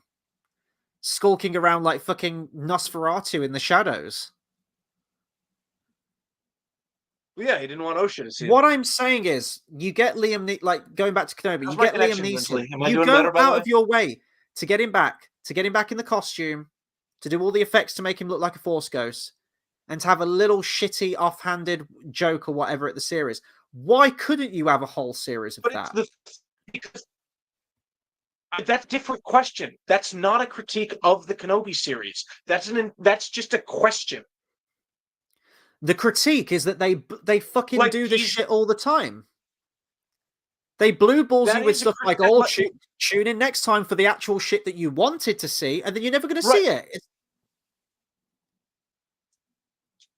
Again, I don't see the Kenobi thing as a tune in next time. I see that as literally the fulfillment of Obi-Wan's arc. So, okay, when the Kenobi show... before taking all your knowledge away from what the Kenobi show was, when it gets announced, and you've got to, like, pitch where you think the story could... leaving Tatooine. Where you think it could possibly go. Tatooine. What the current emotional state of Obi-Wan's going to be. Everything that we know from the end of Revenge of the Sith could lead into this. Yeah, I probably would have based it off of some comic books that exist. Okay, but the information that we have, we know he's on Tatooine. We know he's watching over Luke. We know he's got to do that. And was during your solitude on Tatooine training I have for you how to commune with Qui-Gon, I will teach you. Paraphrasing. Yeah, you could take that and stretch it into an entire story. It sounds like a really boring story. That's boring. Like what? But Obi-Wan? No. Obi-Wan asking Qui-Gon why is he the chosen one? A very boring TV show. Could be a good movie. Would be a really boring fucking TV show. I'm gonna say you got to tune in next week for more dialogue. But just to have a bit of dialogue. Anything. One episode's worth of dialogue. That could be a movie. That would be a movie. Like, again, wait. Are you talking about with Qui-Gon and Obi-Wan still? Yeah. But again, if you just have him suddenly appear and talk, then you drop that whole arc. And again, you would be then if you had this dialogue, then you would be saying, "Why didn't you have the whole show like that?" Don't tell me you wouldn't. I mean, I'd love 8 episodes of Liam Neeson and Ewan McGregor just shooting the shit. I know you got to take the story in a different way, and I'm not going to say you got to keep it on Tatooine, but he has got to keep a watch over Luke, otherwise he fails in his mission, which he does in the TV show. He epically fails that fucking mission because Luke almost gets stabbed by a fucking Inquisitor. Yes, he does, and he's just bombing off. Literally all Bail's fault. It's all Bail Organa's fault. Like, both Obi-Wan being off of Tatooine and Reva learning that Luke is there, 100% on Bail Organa. You fucking idiot. I was going to say, just randomly, Brinsley says, side note, Chris has an okay Sol impression. I guess I can do a good old Leia impression as well as Sol now. It's your old Leia is pretty good. I can't explain it. Anyway, yeah, Plagueis was in this. Shows up. I actually thought this was going to be the ending, so this got spoiled for me before I even watched the episode. I saw the image and I saw someone talking about that Plagueis was in it. I didn't know that this was going to be his one shot in the episode and that it was just going to be 12 minutes in the episode. And it's so negligible, it just fucking moves on. And that's it. We're done. So yeah, wasn't a fan of that. Then I have another note on Camp Jedi. I put, who fucking hired this absolute drip of an actor? Limp-wristed. So I was clearly just venting at this point. So Sol goes back to the burnt temple, and I mentioned this to you earlier, but he walks in and he's like, May, and he's like shouting for her, and he's like trying to find her, and he can't Yeah, sense her, I talked about this. and she's like hanging directly below him, and I'm like, if you want to kill Sol, all you got to do right now is just like grab his ankle and fucking yank him off the ledge, and he's gone. He's done. Like, if that is May's motivation in the series, which I'm not sure if that's where you'd add it. That's totally where you'd add that sound effect. But she's like right there, and Sol can't sense her. I'm like, okay. Oh, before this point, you talked about the space chase. Basil cuts the fucking brakes or engine line or ignition or something on Sol's ship. I thought Basil and him were meant to be tight. Like, what the fuck? I have no idea what the hell. I Basil's the I real was also villain. taking notes. What the fuck was that? So Basil just turns evil. I kind of missed that, so I need to take another look. But yeah, from what I can tell, I've got no idea if Basil is even like. Is he an animal? Does he say things? Is he have a language, or is he communicable? What are you? Well, we talk about like May and Osha just Are flip you the Sith flopping Lord? 180 constantly, but Basil in the previous episode was the one who we assume, told Sol that May wasn't really No. Osha. Yeah, no. I was not under the impression that Basil did that. But the camera pans directly to him after the realization, and it's like, what visually we're meant to infer that, surely, how that scene was directed. No. Yeah, no, I did not infer that. You Considering that, like, mentioned there was a that in the whole review that we did. No, you said that. I was very much like Soul figured that out. Sol always knew, or didn't No, know. Soul, what the hell does Soul figured that out mean? Soul always knew. Well, I don't know. Like, people, I feel like he should always know, because he's like a wise Jedi Master apparently, but then he isn't, and then he is, and then is real. It's been real since Empire Strikes Back. such a good get out of jail free card, isn't it? It's like the Force. How did this happen? Because of the Force.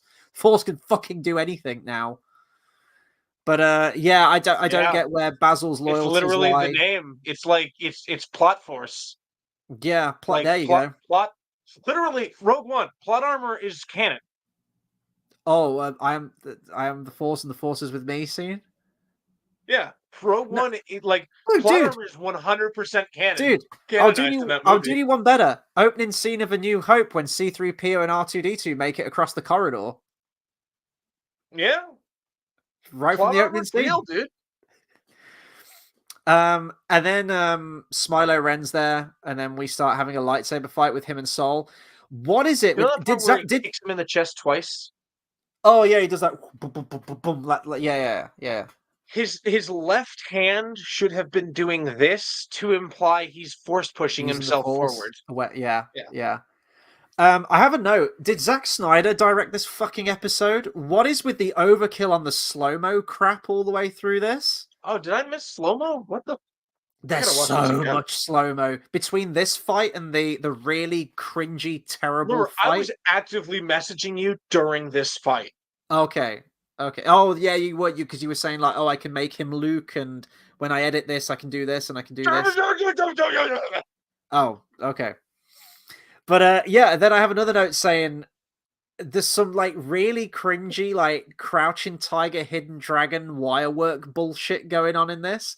It's where they're fighting in, like, that little bit of, like, an overpass, like a bridge, and then they jump out, and Sol's all like this, like, and then, like, the other one's like, and it's so, like, obviously wire work. And I'm like, have you only done this because they're both Asian and you're trying to go for like a wushu? Well, the Matrix already happened. Not wushu. What's it called? Wusha? The fucking like floaty Crouching Tiger, Hidden Dragon. It's like it has a name, like the genre of that. Yeah, it just this was a critique I had in episode 1 where she fights Carrie-Anne Moss in the bar. I'm like, just the choreography and everything just feels so un-Star Warsy. It's unreal.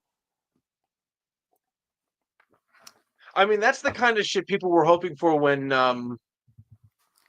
I keep forgetting this actor's name. I forgot his name last week too, but he got cast as Shirat Imwe and everyone was just like, "Ip Man lightsaber fight."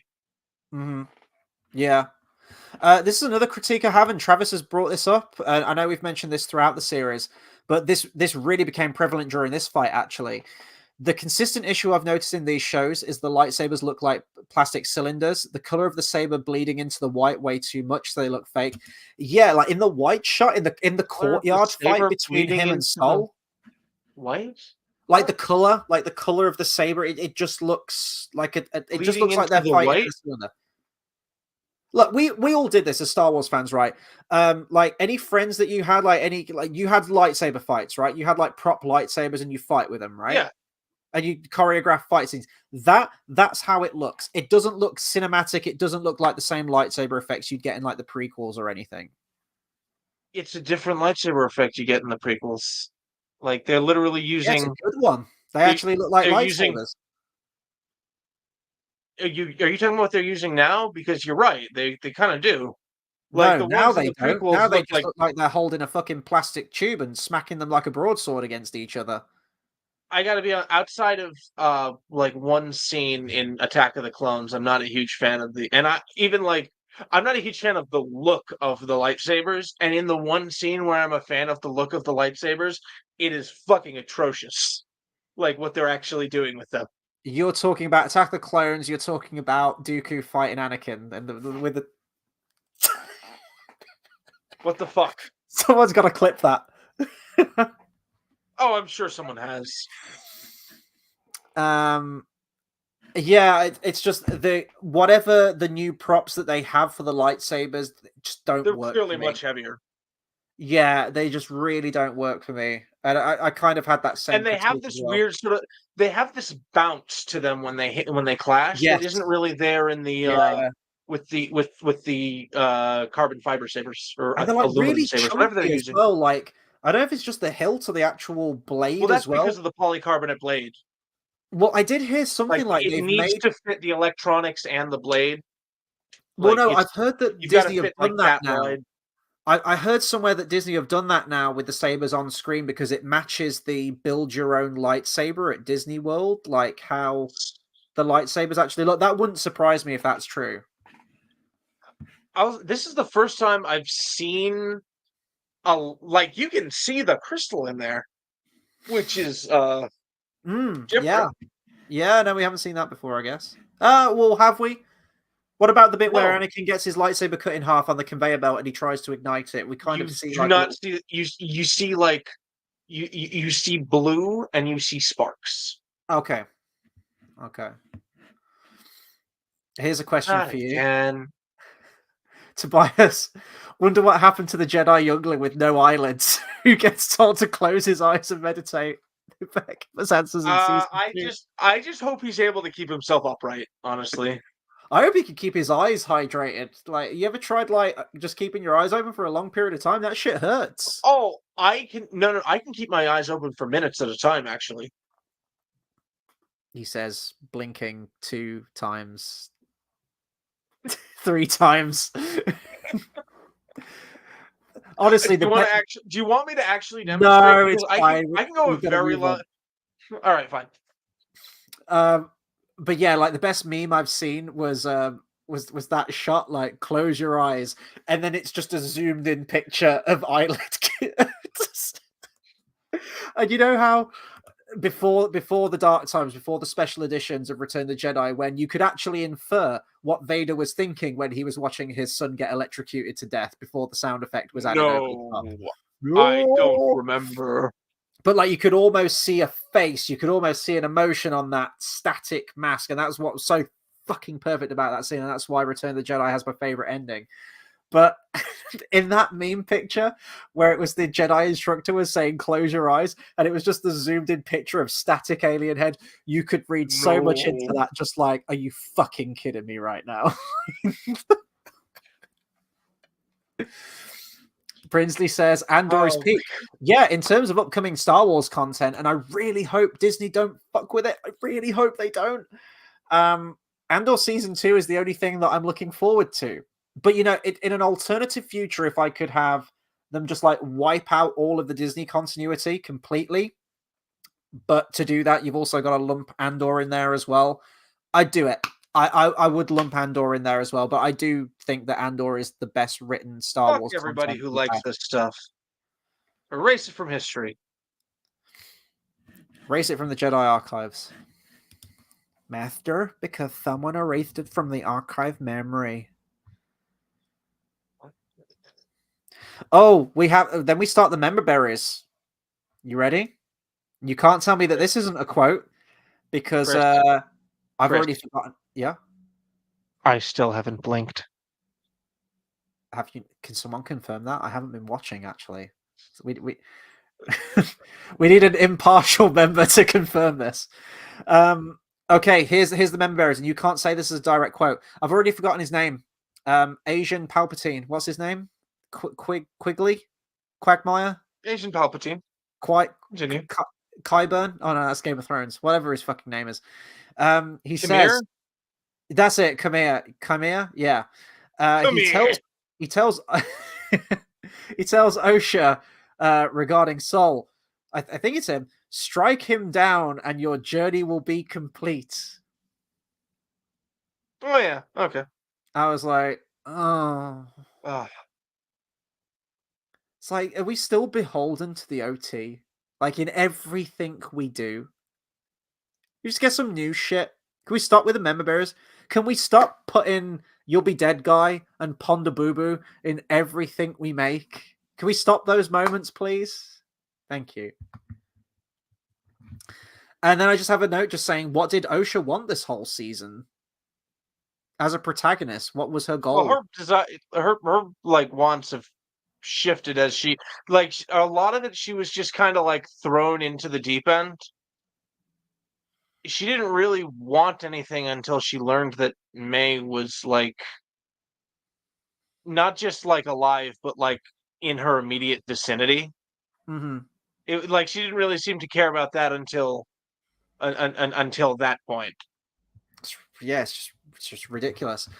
Real quick, Tobias says politics in the prequels was great. You could build an entire 3 seasons of Star Wars politicking in the style of Gilroy's Andor. So much untapped potential there. Well, here's the thing: Andor was originally meant to be 5 seasons long, leading up to the 5-year interim leading up to Rogue One, which, well, judging by the quality of what we got, if they could have maintained that for 5 seasons, then I'd have been down for that. But I still kind of stand by this. I was on record saying that I still think 5 seasons of a Cassian Andor show is kind of egregious. I don't think you need 5 seasons. And judging by how the series was, I really enjoyed it, but I don't think it would have the legs for a 5-season show.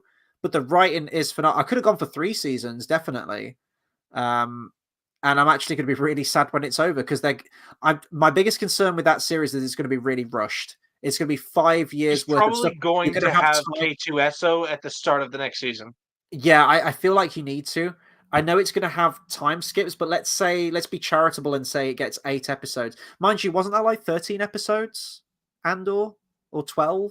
I There feel had like it to was have been. more, wasn't it? It was okay. No. You get 3 threes and I think 2, Okay. so 11. Okay. So is it 11 episodes then, right? Is that what you're I saying? think so. Either 9 or that other number you just said. I'm not saying those 2 numbers in succession. So I guess American. probably let's say if they get the same amount of episodes again, you have 3 episodes in an arc, then you skip a year, then you get another 3, then you skip a year, and you do that probably to account for it. I hope it's good. I don't want it to be a complete clusterfuck, but we'll see. Travis says Mog seemed intentionally written to speak a certain way. Totally agree.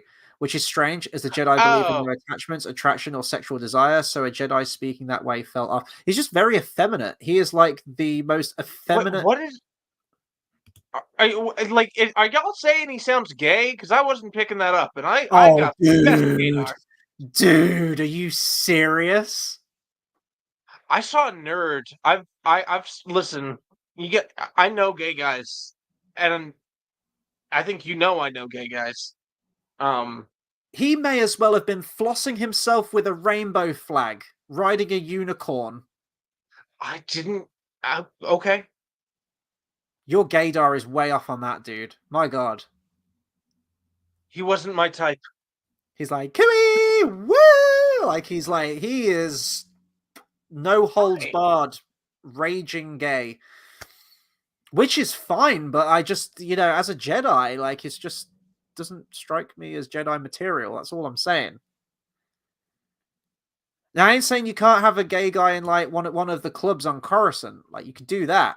You could have a well written one. But I just think like a Jedi, there are certain ramifications of a Jedi. Like again, like no attachments I or anything. mean, there are ramifications, but like all I'm gonna Jedi are like listen. completely asexual, right? All I'm gonna point out is just because they're like philosophically asexual,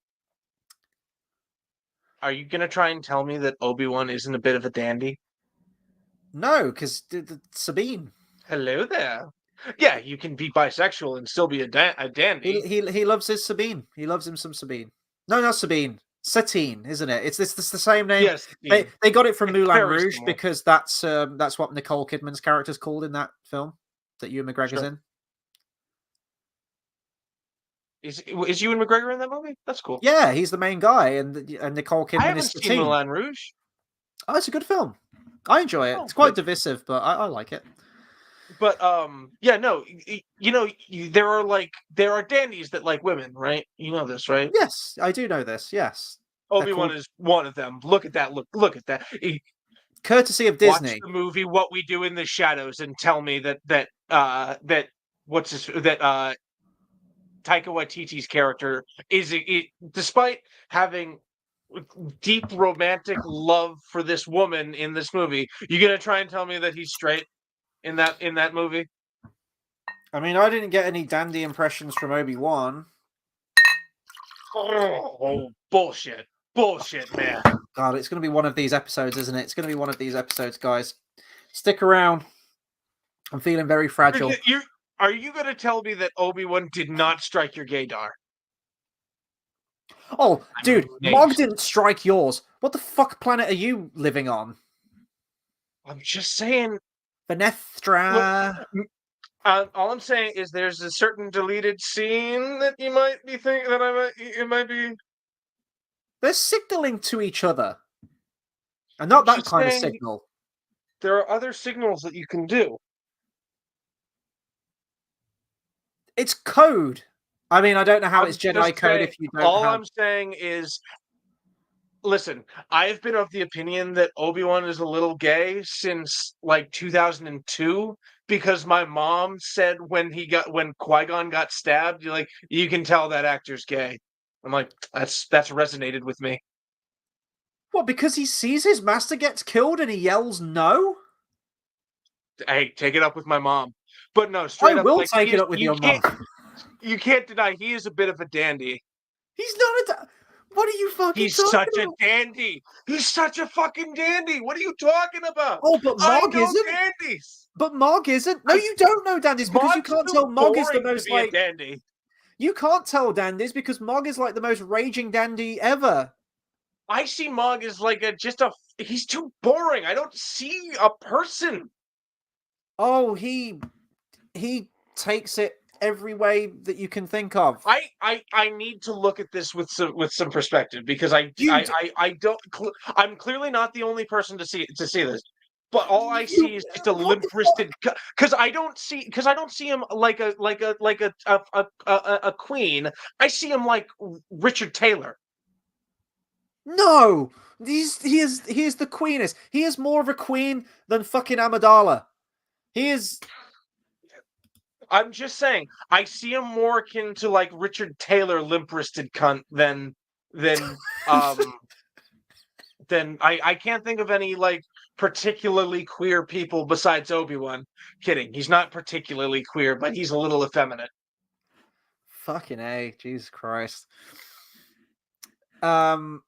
Tobias says the 10 years between episode 1 and 2 would be super cool to explore the consequences of Qui-Gon's death, the Jedi becoming power hungry and corrupted from within.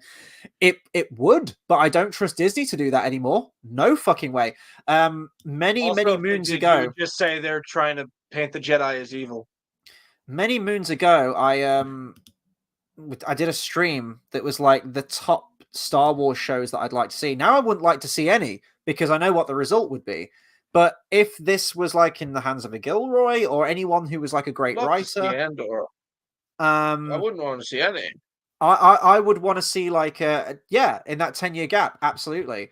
I even mentioned sort of the gap between the end of Phantom Menace and the beginning of episode 2, so we can actually see Anakin's training and his relationship with Obi-Wan. And I want a comic series about that. Like, not just one comic, but I want, like, because those that's are, the time to flesh out right there, because that's all the I like want, the because critical also stuff. you can, like, draw Jake Lloyd turning into Hayden Christensen.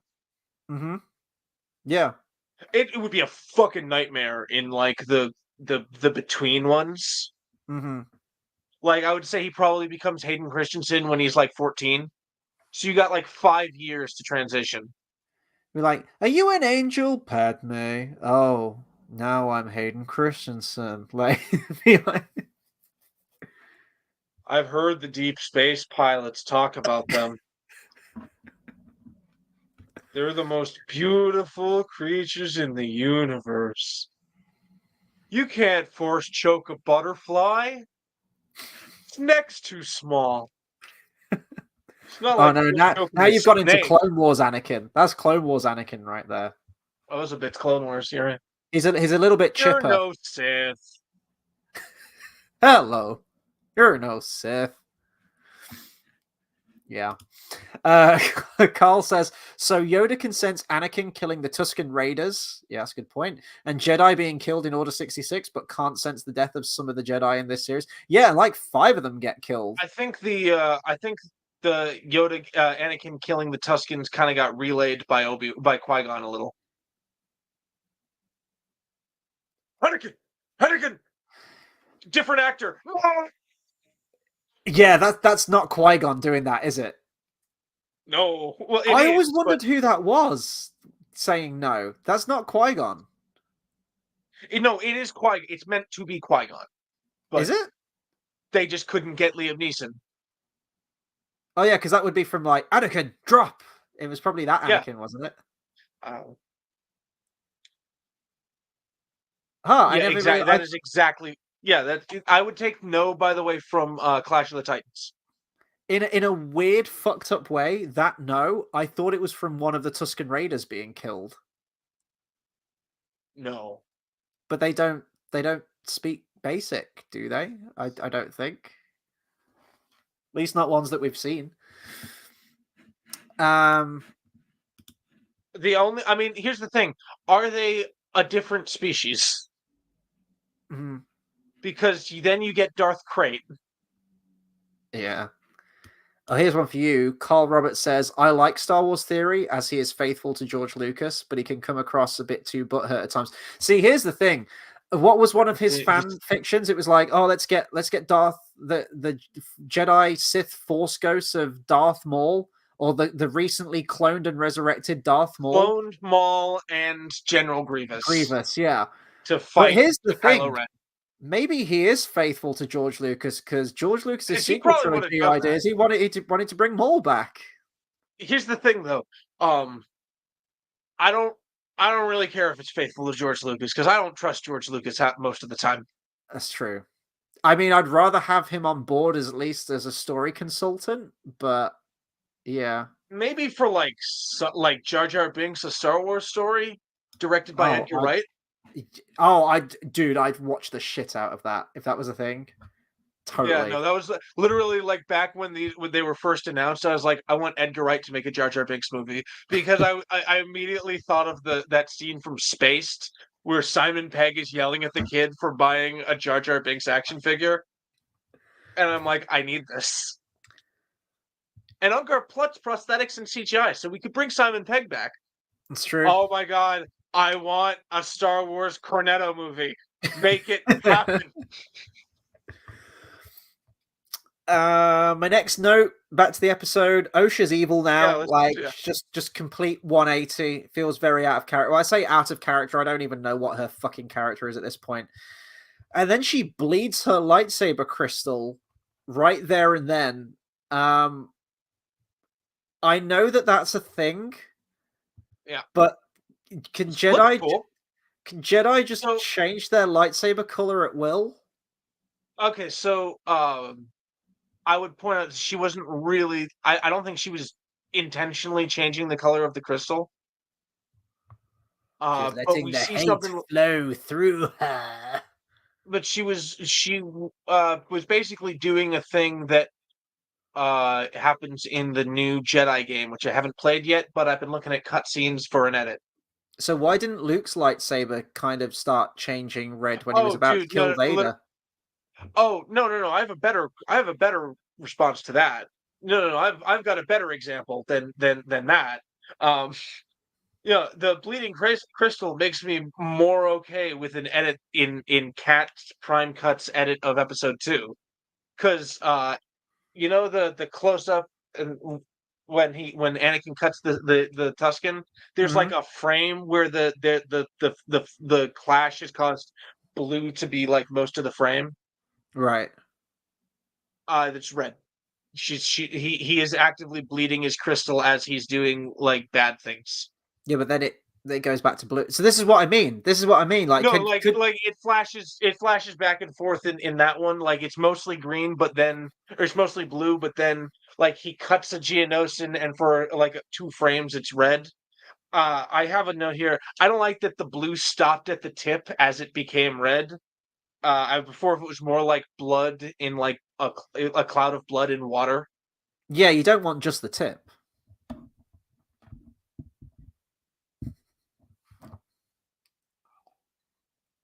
Okay, I'm kind of ashamed of By the that way, one. did anybody confirm if I was blinking? Yeah, but this is what I mean. So she Oh, turns evil in that cheat moment. sheet. But then if she turned good, would it just go like back to blue? And then she's just Actually, I'm going to point something out, Carl. All we really know, I mean, Qui-Gon, Obi-Wan would have left the Jedi Order to be with Sabine, and Sabine was in love with him. Does that mean Obi-Wan was in love with Sabine? Yes, but also he could be bi.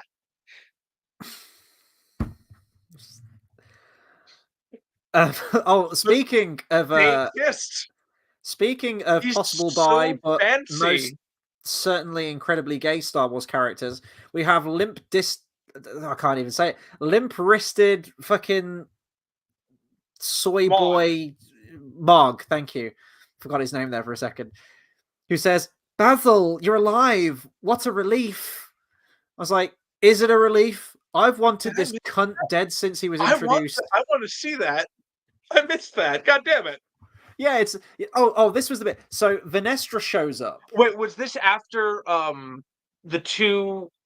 the twins leave the run out of the tunnel? Uh the tunnel that's clearly from Empire Strikes Back. Huh? It Oh. looked like one of those tunnels Oh, that Luke gets sucked oh, into. I also have a note in that. When I got sucked into when I fell, I got sucked into the sewer. Same thing that happened to Luke's first saber. Yeah, yeah. Um, But no, yeah, when they run out of the sewer, the camera is like in the tunnel, and I'm like that's either pointless or they're being followed. Let's find out. mhm. um, I didn't write this down, but Sol gets force choked. We've kind of already mentioned that already. Totally unjustified way to kill that character. I feel like he was totally in the right. I think it's absolutely bullshit what happens to him.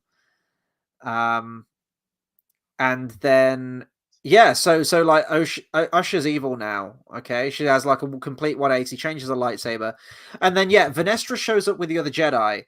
Here was the thing. Um, Sol wanted to get away from the Jedi, right? In the last episode, like he turns the communication off and he flies away. But then when he gets there, he turns the tracker on so that all the Jedi can find him. Yeah, no, this confirms something I was like I was thinking the last episode. I was like, wait, what? Um. Oh, hi, Brinsley. Okay. Brinsley just sent me a friend request on Discord. Oh, nice. Yeah, accepted. Wave. But the oh shit. What was I? Where was I going with this? I'm About sorry. Sol turning the tracker on all of a sudden so the Jedi could find him, even Yeah. though in the So previous episode he wanted to get away from them. So I was in the impression the previous episode he was trying to get away from them because he flew away right before they got there. But based off of his actions in this episode, I can only assume that was just bad timing on his part. Like that was just him barely missing the mark. Which really, I really wish it was like the pause before they showed up was slightly longer because it would have been really funny. But anyway, Vanessa shows up. I will say, I thought we'd see the light whip again. It was just I did too. completely. Yeah, I thought we'd see it in this episode. To be honest, I thought we'd get the answers to the scars on Chimere's back from like a light whip. I thought we'd get that. Speaking of the Green Lady, how hard do you think it would be to give her CGI Twi'lek Leku? I mean, you've just got to have them sort of behind a head, right? Or have you got to have one draped over the whole time? Well, I was figured they'd be behind her head, but they would also be dank. Have to like have gravity as she moves, Oh and yeah, they also would. she has her hood up at one point, which so that would need to be like completely CG'd. Yeah, yeah. It'd be tough. I think it'd be tough to do. But yeah, the Jedi show up and they enter the compound. Excuse me, and she can sense, she can like hear the flashbacks of like what happened there. She tells all the other red shirt Jedi. She It's called says, psionics. she says, spread out and form a 5-click perimeter. All go in the same direction. All of them go in the same direction and follow the tracker. That being Basil, and that's where you get the line, "Oh, Basil, you're alive! What a relief!" Have they got any chips? Yeah, okay, Literally, that's a limp wrist for Chris. yes, yes, that is a great comparison. I never even thought of that. No, That guy. he's not gay. Nori's not gay. He's autistic. Well, this guy's both. He one-ups Nori. Oh, Jesus. Is that one upping? I think so. I figured I gotta be. I'd rather be a Jedi than a dwarf, so he's already one up Nori. And it's Ori, isn't it? I think I don't care. Nori's the thief. I think Nori. I thought that was Dory. No, Dory's the old guy. He's like, would anyone care for a cup of chamomile? Okay. Gandalf, So can you do Nori's something about this delude? so That guy. Nori's the thief. Dory is like the dad character, and Ori Yeah. is autistic. Yes. Okay. So that's 3 down. We got 10 to go. Which one is Dwalin? Dude, 8 years of my life. Don't question me on this shit. You know what? You got me. I was only there for 4. Yeah, so they all follow the tracker randomly. Yeah. And this is my next note is May getting her memory wiped, which I'm like, okay, I know that's a thing, and I know that's been used in the old EU before. I get it, but I'm like, wouldn't that be like a really useful technique? I know you say that people can resist it. I think a big part of it was that May was letting it happen, and she wasn't like fighting back. But like, couldn't you just give like the Emperor Alzheimer's and the universe is a-okay? Can you just turn him into like Joe Biden for a second and like everything's fine? Ow. The Emperor I feel like would be able to resist that most especially. The attempt on my life has it's left I don't know what he said at the end of that sentence. I don't think even he knows either. Wow, that's going to immediately date this review. Yeah. Oh. I mean, it's the live review the day after the evening the episode was released. Yes. It's dated. Okay. Yeah.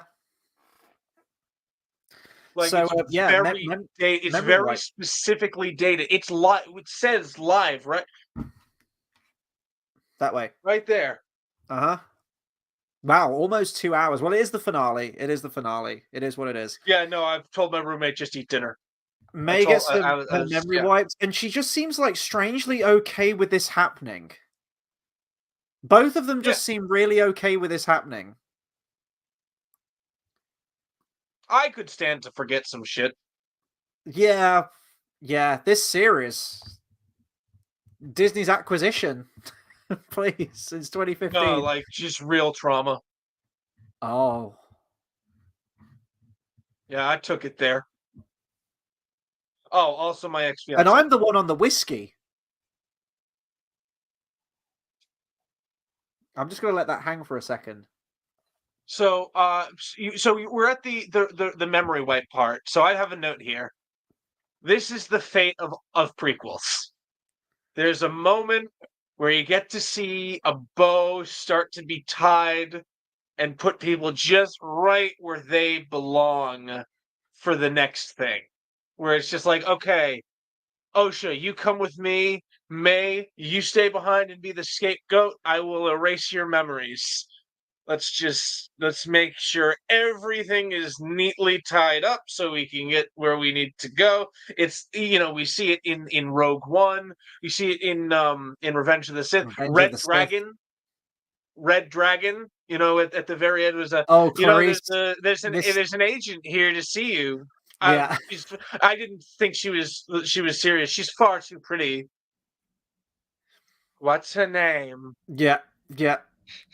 There is a ranger amongst their ranks. You must meet him. His Yes, father, Arathorn, was exactly. a great man. A great man. Exactly. Father. Sorry. Jesus. Why have we never connected that before? Because we don't talk about that scene because it was like the first thing you cut. Yes, true.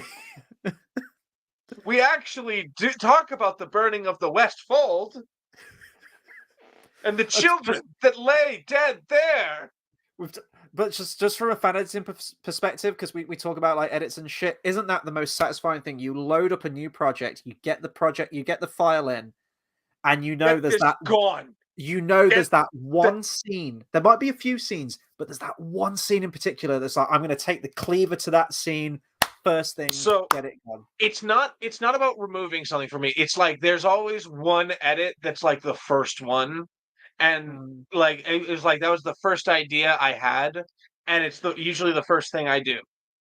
And for The Hobbit, it was adding Misty Mountain to the bell scene. Yeah, yeah, fuck yeah. Yeah, I was like, wait, why isn't that playing? The memory wipe. I was going to mention No Way Home. That might be a spoiler for you because I don't Men think in you've Black seen 3, that kind yet. of. Fantastic Beasts and Men in Black. Yeah. Oh, it was in Fantastic Beasts, wasn't it? Yeah, I remember. I didn't see the Fantastic. I haven't seen the new Fantastic Beasts, but Men in Black 3 is technically a prequel because they have time travel. Well, I think it was the first Fantastic Beast, wasn't it? It was when the American Oh guy's yeah, lady person everything is woman. exposed, and then they do the potion in the sky, and then in the second one, he's like, it only affects bad memories, and I only got good ones. And then she Fuck becomes you. like evil in the second one, doesn't she? She like sides with She Johnny Depp's character. so she's very morally questionable from like the get go because she does kind of date rape him. Yes, yeah. Oh, that's right. Yeah, she does. And then I never And saw the then by third the one. end, she's like, hey, let's join these wizard elitist extremists so we can be together. Yeah, yeah. Written by J.K. Rowling. She's not a good screenplay writer. That doesn't make sense. No. I never saw the Also, third she's one. really bad at writing like different disenfranchised like groups. She's pretty awful at that. Like she kind of nailed it with Dobby and then ruined it by making Dobby the odd elf out. Yeah. I never saw the Because third movie, and then I think the whole series. I think the last two have been shit canned at this point. I have no idea. They weren't I haven't making seen the money, and third one. also Ezra Miller. So Yeah, yeah. Well, wait. We could get this guy, we could get this guy. He's a much better actor. Let's get this Abathor. guy. And Abathor, didn't you know you were Asian? as far as we know, he doesn't commit atrocities. I'm going to point out he looked it is he did kind of kidnap Osha in that one episode. Yeah, hey, that's as the character. I'm talking about Yeah, real no, life shit. As far as I we know. I know. I'm just pointing out like Yeah. Ezra Miller did do that. to And somebody. he exposed himself as well. Allegedly. Thank you. Like Yes. Weinstein. Ooh. Allegedly. Hey, it all comes full circle back to Leslie Headland, doesn't it? It's great. A So pupil of Sol, mine before he turned to evil. yeah, that's my next note. So Sol gets framed for the murders. That is Manestro's 100% like, a direct quote. I'm not fighting that slightly. yeah, pupil of mine before he Like, turned it's to not like an evil. abbreviate. It's not like they cut off parts of it. They moved certain words. She They, says the line. yeah, uh huh. So the cover story is that Sol Makes me killed question his. certain, like, almost quotes. Yeah. So the story is that Sol killed his accomplices to maintain the cover story. Why? They were silent for years. Oh, I thought it was. I didn't. Oh, did she say it was to maintain? I thought she was saying he like snapped. He couldn't bear the guilt. No, she says Sol killed his accomplices to maintain the cover story. Okay, I think she just said that. Okay, yeah, yeah, yeah. But I, they I I weren't. remember when she would say that, and I'm willing to believe. I don't think you're lying. So yeah, she Yeah, probably said that. but I'm like they weren't blabbing for years. Everything was a-okay. Yeah, they're politicians. Remember, this is just for the for the blacks that she's trying to get to stop investigating the Jedi. I still Because don't again, know what she's was. awful. She's the word. Like I still don't know. The Jedi for the most part are fine. She's the worst. I still don't know what was so bad that Torben did that made him go take like a vow of silence and then fucking suicide No, it was himself. all his fault. I thought it was It going to was be some it like all started truly it all horrific started shit. because yeah, no, no, no. It was just well, as he no, no, it wouldn't be truly horrific because as he said right before he killed himself, we thought we were doing the right thing. I thought it was going to be that like the Jedi started the fire and like murdered all of the They witches, didn't and that start the would totally, fire. totally It vilify the was Jedi. always burning Since the since the world world's been. medieval cover, it's great. Did you send that to me? I did. Okay, I wasn't sure if that was you. That was great. Hildegard, it's a We great did not channel. If start if, the if you if you fire. like your I'm medieval core, familiar. it's some good shit. Bardcore. Hmm? It's called Bardcore. Hardcore, sorry. Yeah, no, you're right. You're right. Um, and then the final shot, the final exciting shot of the episode, we see the back of Yoda's head. And again, Yeah, another thing, that's the puppet from Last Jedi, right? it is the puppet from last year. I actually wondered, do you reckon that puppet had like a front face as well? Or do you reckon it was just like a mesh of like metal and gears? And they just Oh, thought, I well, we're only assumed going it to see was the back just of the his head. one from. I assumed they just grabbed the one that was literally in the movie and they just put it there. Now, whilst I I, appreciate them always using practical effects and puppets when they can, I'm like, he's animated right now. yeah, we kind of need I CGI got. Yoda at this point. I literally have the note. Okay, wait, let me scroll back because okay, so Plagueis is behind this. Wonder if we'll learn anything about his motivation before this is over, No, or if this will, no, yeah, you won't. literally, or this is his only appearance. That's Yep, the note, and yep. then I say, I think given the timeline, it is safe to assume that that Plagueis will be Palpatine's master, which I know sounds like a weird thing to have confirmed, but this actually is the first thing that's actually confirmed that because Palpatine just talked about a story about this guy who was a Dark Lord of the Sith, and we all just inferred that it was his master.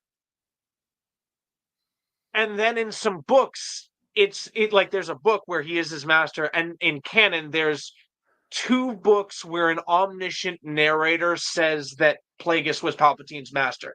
This I is think the it's first quite thing that is obvious in the actually movie. what. No, no, no. I like it's not. It isn't out of the question in the movie, but you could also say that like it's a Sith legend. This could be older than both of them. Um, and it actually is a story that exists, but the Jedi wouldn't have told Anakin. I think it's fine to infer that, but when it gets to the close up and it's the ironic part, it's pretty overt. Yeah, no, with the apprentice killing him in his sleep part. Mm, Yeah, no, you could. Again, I wouldn't outright say overt, but it's certainly implied. yeah. But like I said, this is the first thing that has is like put Plagueis in the timeline in where he can become Palpatine's master. Mm-hmm. We get Yoda. What if Can't Ezra wait. Milkstain is the apprentice that kills him in his sleep? No, no, no, no, no, Just no. saying. But it is Disney and it is And, Leslie Headland. and So if she Ezra wants to fuck with Milkstain canon, is Palpatine's real master. No, but like I said, in there have been two books in canon, at least as far as I know, that have had an omniscient narrator say that Plagueis was Palpatine's master. In the Tarkin novel, the Palpatine is looking at 114D, and the narrator remarks that this was Plagueis's droid before Palpatine took him. And in the novelization of The Rise of Skywalker, Plagueis learned essence transfer, but didn't get to use it, and Palpatine stole it. uh-huh. Yeah. I knowing what I know about the Plagueis novel, I don't like that that essence transfer was his. Mm-hmm. Yeah, because he doesn't like that. He doesn't like essence But transfer. novelization canon is like below TV show canon. I will point out. Yeah, it is. Yeah. Like, it's below books. Like you got Mhm. books, and then you got novelization. Yeah. So we see the Because back of it's Yoda's already head, being and circumvented by the movie. Go mhm. on. Yeah, I was just gonna say this is another example, just like Darth Plagueis, just like Qui-Gon Jinn, just like Darth Maul in the Solo No. movie. Yoda's cameo here is pretty closer to like Dr. Evazan and Leia in Rogue One, like somewhere between those two. Well, yeah, it's like throughout the whole series, I've been saying, "What's Yoda's input on this?" We all have, like, people in the comments have mentioned it I tonight. have not. Like, I know I've you seen that haven't, you but guys have, but I've been like, I don't. Yoda's allowed to be elsewhere. this is a pretty big And the deal. Like fact that Jedi getting killed, it's a pretty big deal. Sith are potentially returning. They know of this. Kaidi Mundi knows of no, no, this. no, they know that Jedi have been killed by the time. So Green Chick finds out that Jedi have been no. Green Chick finds out that Jedi have been killed, and then she, oh no, it's the thing that she keeps hush hush is them going to Brendok. I couldn't It's remember for a second. it's just a bunch of happy horseshit. Like the whole point in Phantom Menace is that it's meant to be like a watchful peace, if you will. It's meant to be peacetime. Fuck It's meant to off. be Fuck off, watchful you piece of shit. I should stab you. no. Everything's meant to be a-okay. The Sith have been extinct for a millennium. We've been chilling here. We've been basking in our ambience for Do you think the Sith are the only problem that the people of the galaxy, including the Jedi, have faced? to that level. Honestly, To that level. No, nothing Sith I related. Nothing like Jedi I killing. wish I Nothing had read the like High Republic, because the thing is, I remember that the promotional Disney tagline again. to the High Republic was Disney shit again. That's what for I'm saying. 1,000 generations, the Jedi Knights have been the guardians of peace and justice in the Old Republic until dot dot dot. And then and I'm like, what does that mean? And I'm assuming that's to do with this hyperspace thing that's giving what's her face headaches, although that hasn't been resolved in 300 years. Take the Disney shit out of the equation. Take it out of the equation. Don't mention the High Republic because that's Disney shit. Okay. Take it out of the Yep. Sure. equation. Phantom Menace. The Sith have been extinct for a millennium. We know they haven't. We know they're in the shadows. That's absolutely fine because the Jedi aren't aware of it. But like Jedi being murdered by I don't, like Chris. When you say that like there's nothing that implies that this happened, I don't actually care about that. I care if somebody outright says that this didn't happen. That's what I care about. but I don't Kaidi care of what they Mundi were. knows. Kaidi Mundi No, he knows doesn't. now. No, he Yeah, and doesn't. as someone pointed out in the comments, like Yoda can't sense this shit, like all these Jedi being killed. Yes, like well, wait a second. Yoda knows that these Jedi are being killed. He does now, Well, which no. now doesn't We make know sense for that Phantom Menace, is we what I'm know that saying. he's. We know what are you? How does this not make sense? Like we already talked about how this got tied up in a neat bow. Where's the problem here? Kadi Mundi is the wrong age. Who fucking cares? I care. I, Pablo I don't. Hidalgo apparently cared a couple of years ago until this episode. I don't give a shit Dude, have you like about entered how cool. heaven or something? You've gone like really like overexposed on like the video. There's like a I heavenly light emitting from your ass right now.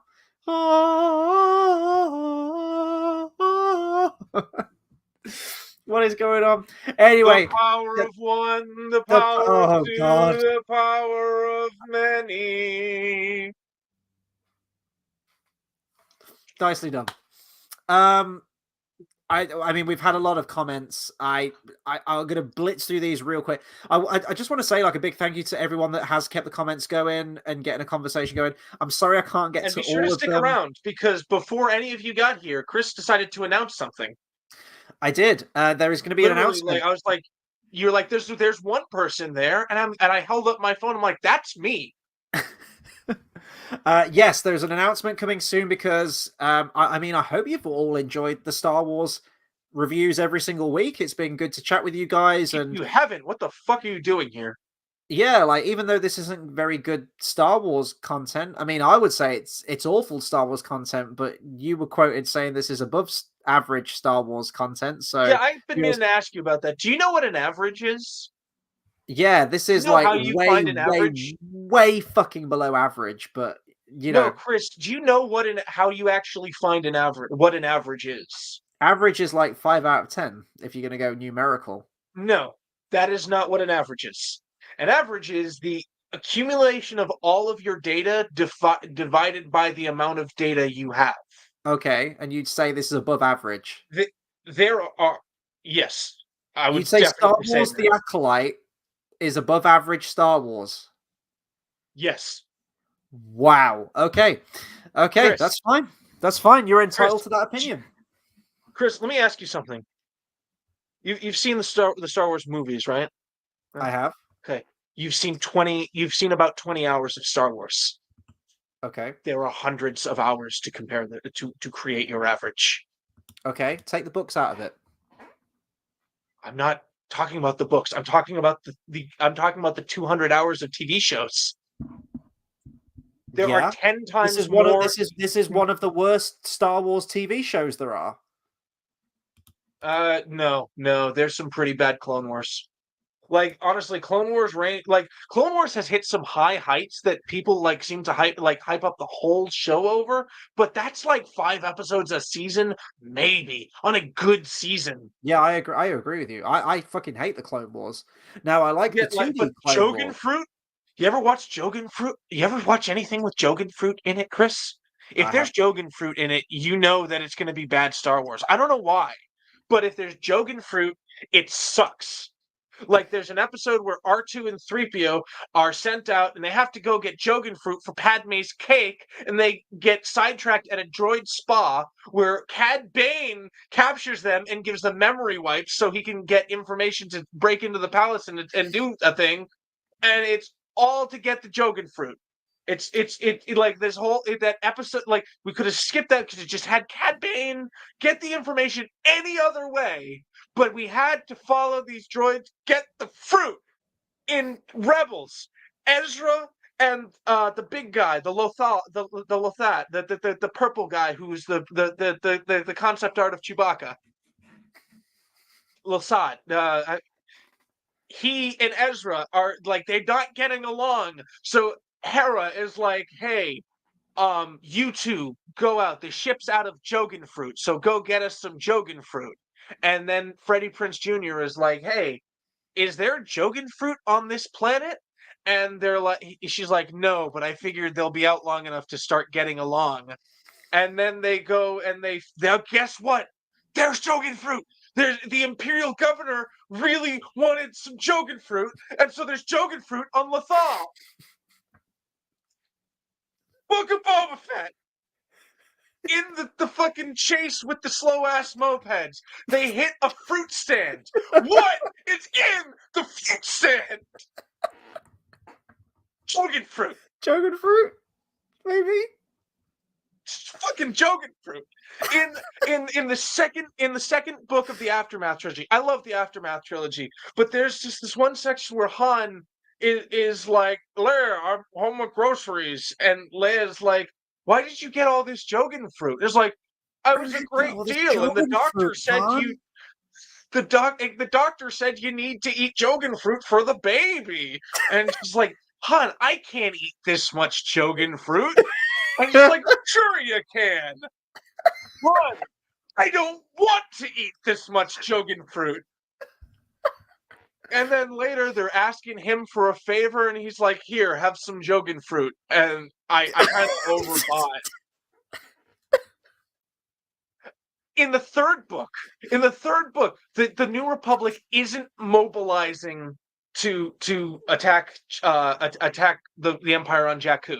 There was an attack on Chandrilla. They've moved their capital to this planet where they grow all the food for the galaxy. And they have very strict import laws. And there's a vote coming up to be like, they're definitely not going to attack Jakku if this guy gets his vote in. So Mon Mothma rides in his ship to the planet. And because of their strict import laws, they're like, hey, stop your ship. Our scanners have detected alien biomass. What do you have on there? And Mon Mothma saves the day with a different fruit.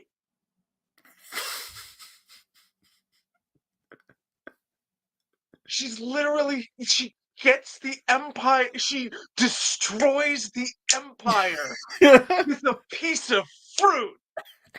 I hate Jogan fruit. I've been on this for like 5 minutes. You can scroll back. I've been talking about Jogan. I hate Jogan fruit.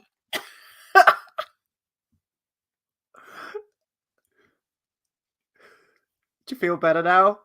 I feel like that was a therapy session. We just went through that. I feel we made a real breakthrough. Oh my god. I felt that. I don't even know what the fucking Jogan fruit is, but I felt that.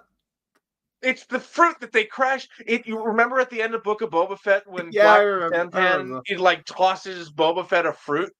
Or no. Boba Fett tosses Black Santan a fruit because Boba Fett got a free fruit because he's been such a great daimyo. I think just take a breath. Just take a breather. I feel that. So is the power of two a dyad in the Force? Yes. Okay. I guess so. Yeah. All right. Because I know that the strength of your bond, a dyad in the Force, a power not seen for generations. Oh, yeah, that's the thing. Brinsley, going back. A power like life itself, not seen for generations. There we go. Thank you. I haven't seen that film enough. Says he was drinking mango and rum. That actually sounds really good.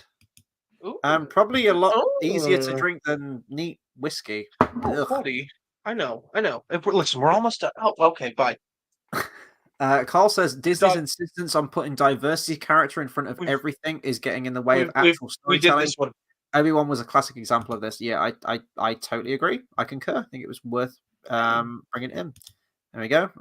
Obi-Wan was in love with Satine Kryze. Yeah, I have replied to those ones because this is when we were talking about gay Obi-Wan. Right. I think it's time for the announcement. Okay, we've got one person watching, but we had one person when we announced it. We've got one person. Oh, we've got two people now. Big announcement. Okay.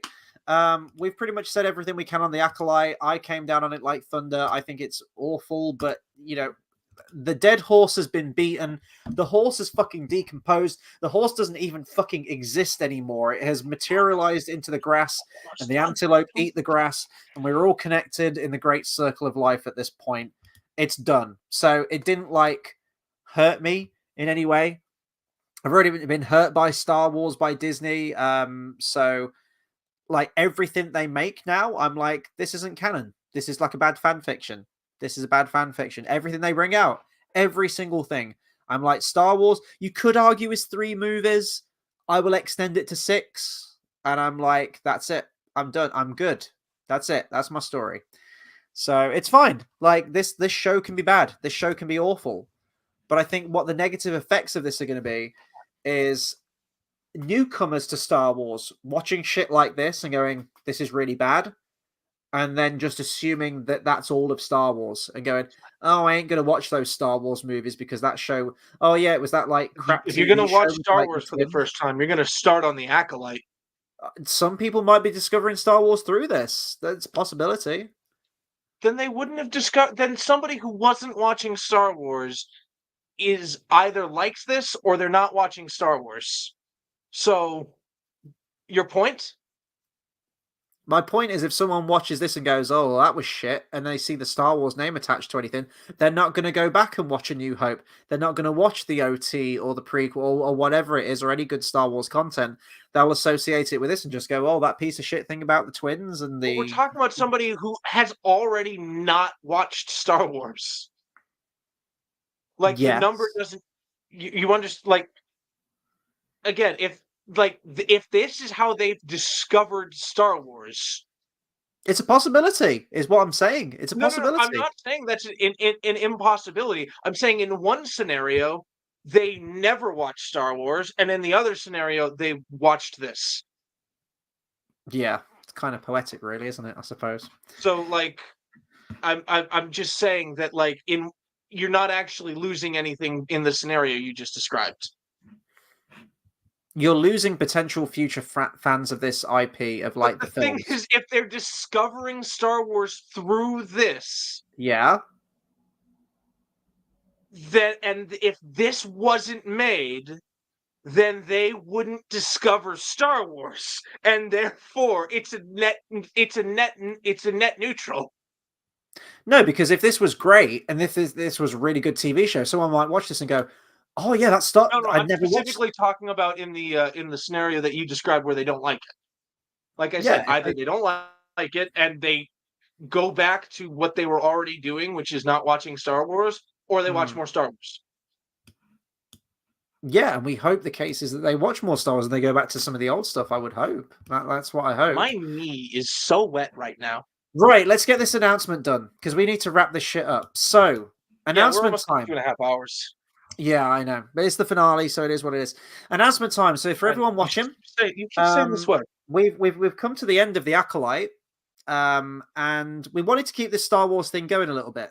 We're not done yet, and we were thinking of many possibilities. Like, where could we go after this? We want to keep this Star Wars show going. We want to have the conversation with you guys as well, and this was all you as well. This was an idea that you had. Now, what we're about to unveil, I have never seen anything from. I'm trying to keep this as vague as I can. I haven't seen anything from, and it's a huge part of Star Wars EU canon history.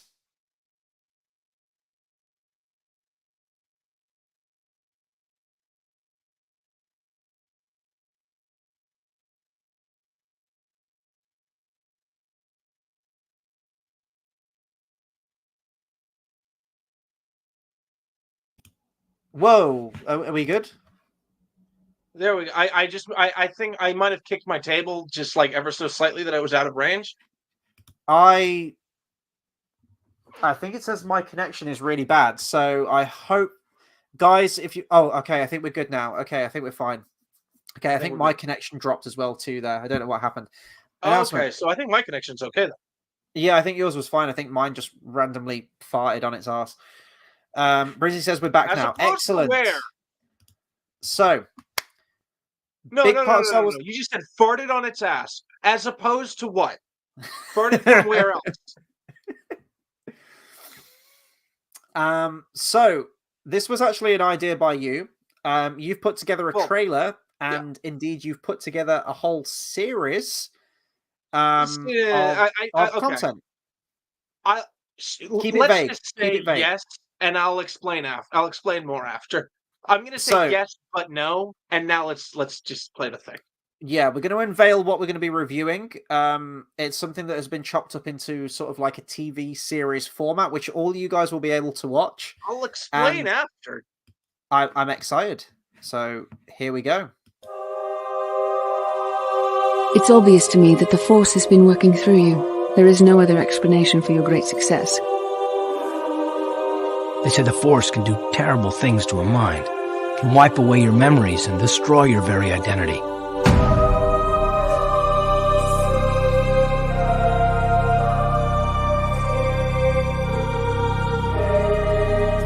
Wipe this pathetic planet from the face of the galaxy.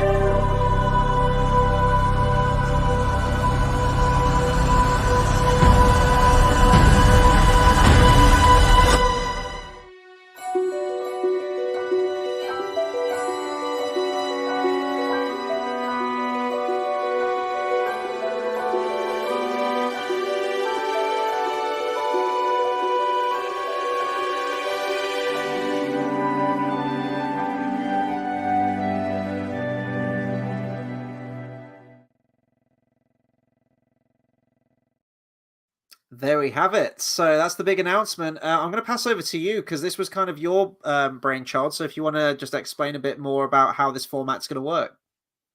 Well, for the longest time, people have been saying they wanted a Netflix old Republic TV show, and these movies, like these fan films, have like the first one was made back in like 2005, maybe even after, like a little bit after, like '06.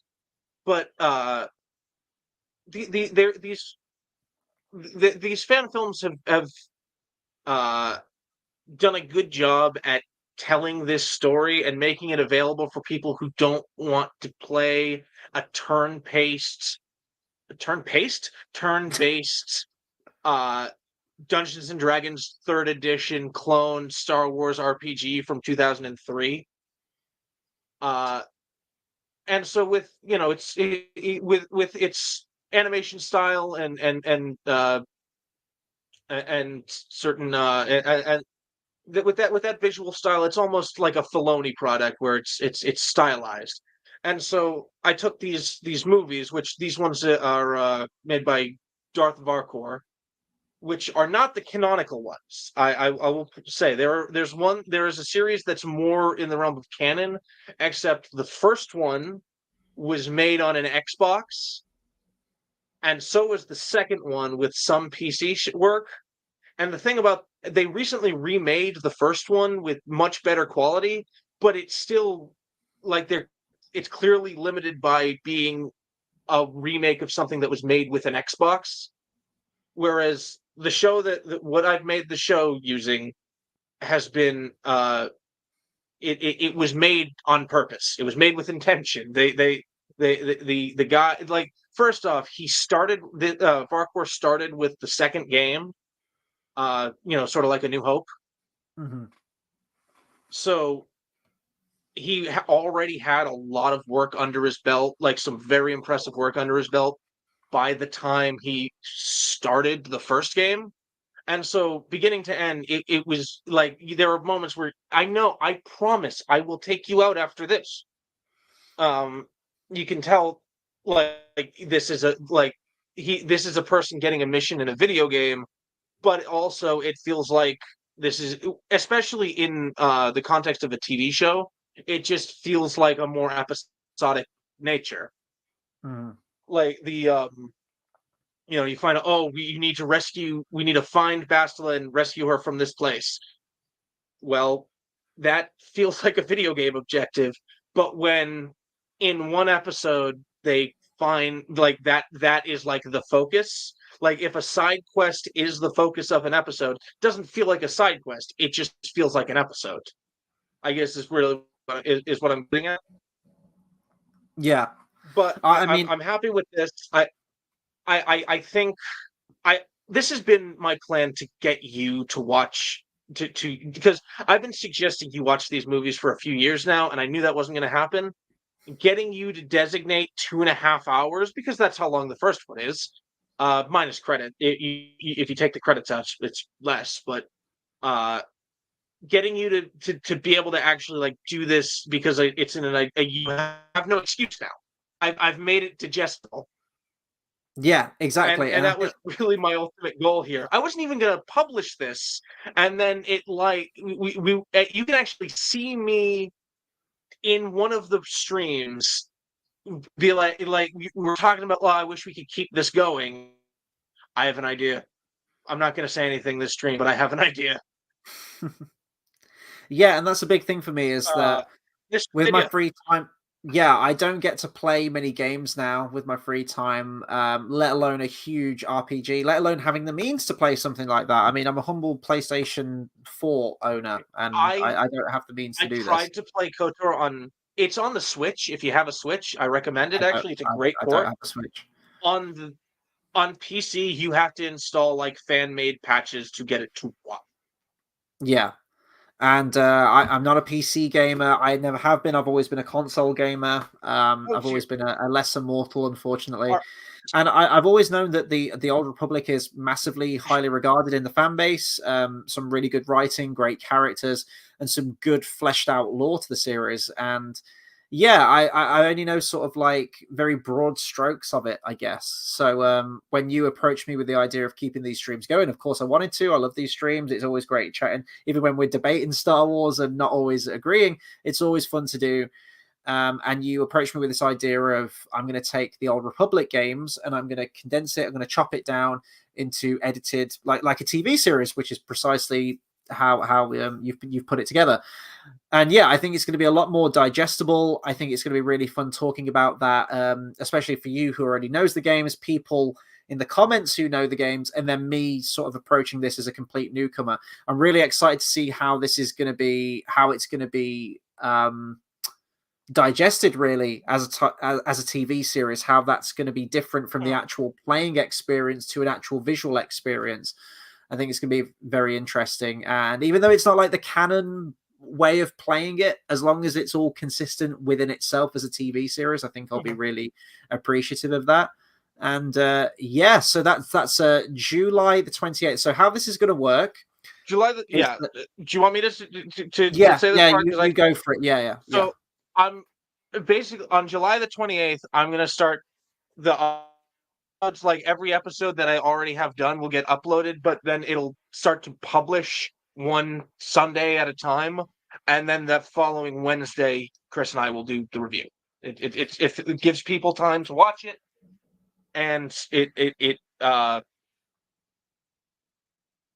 it's close enough that it's no longer relevant. It isn't no longer relevant by the time we review.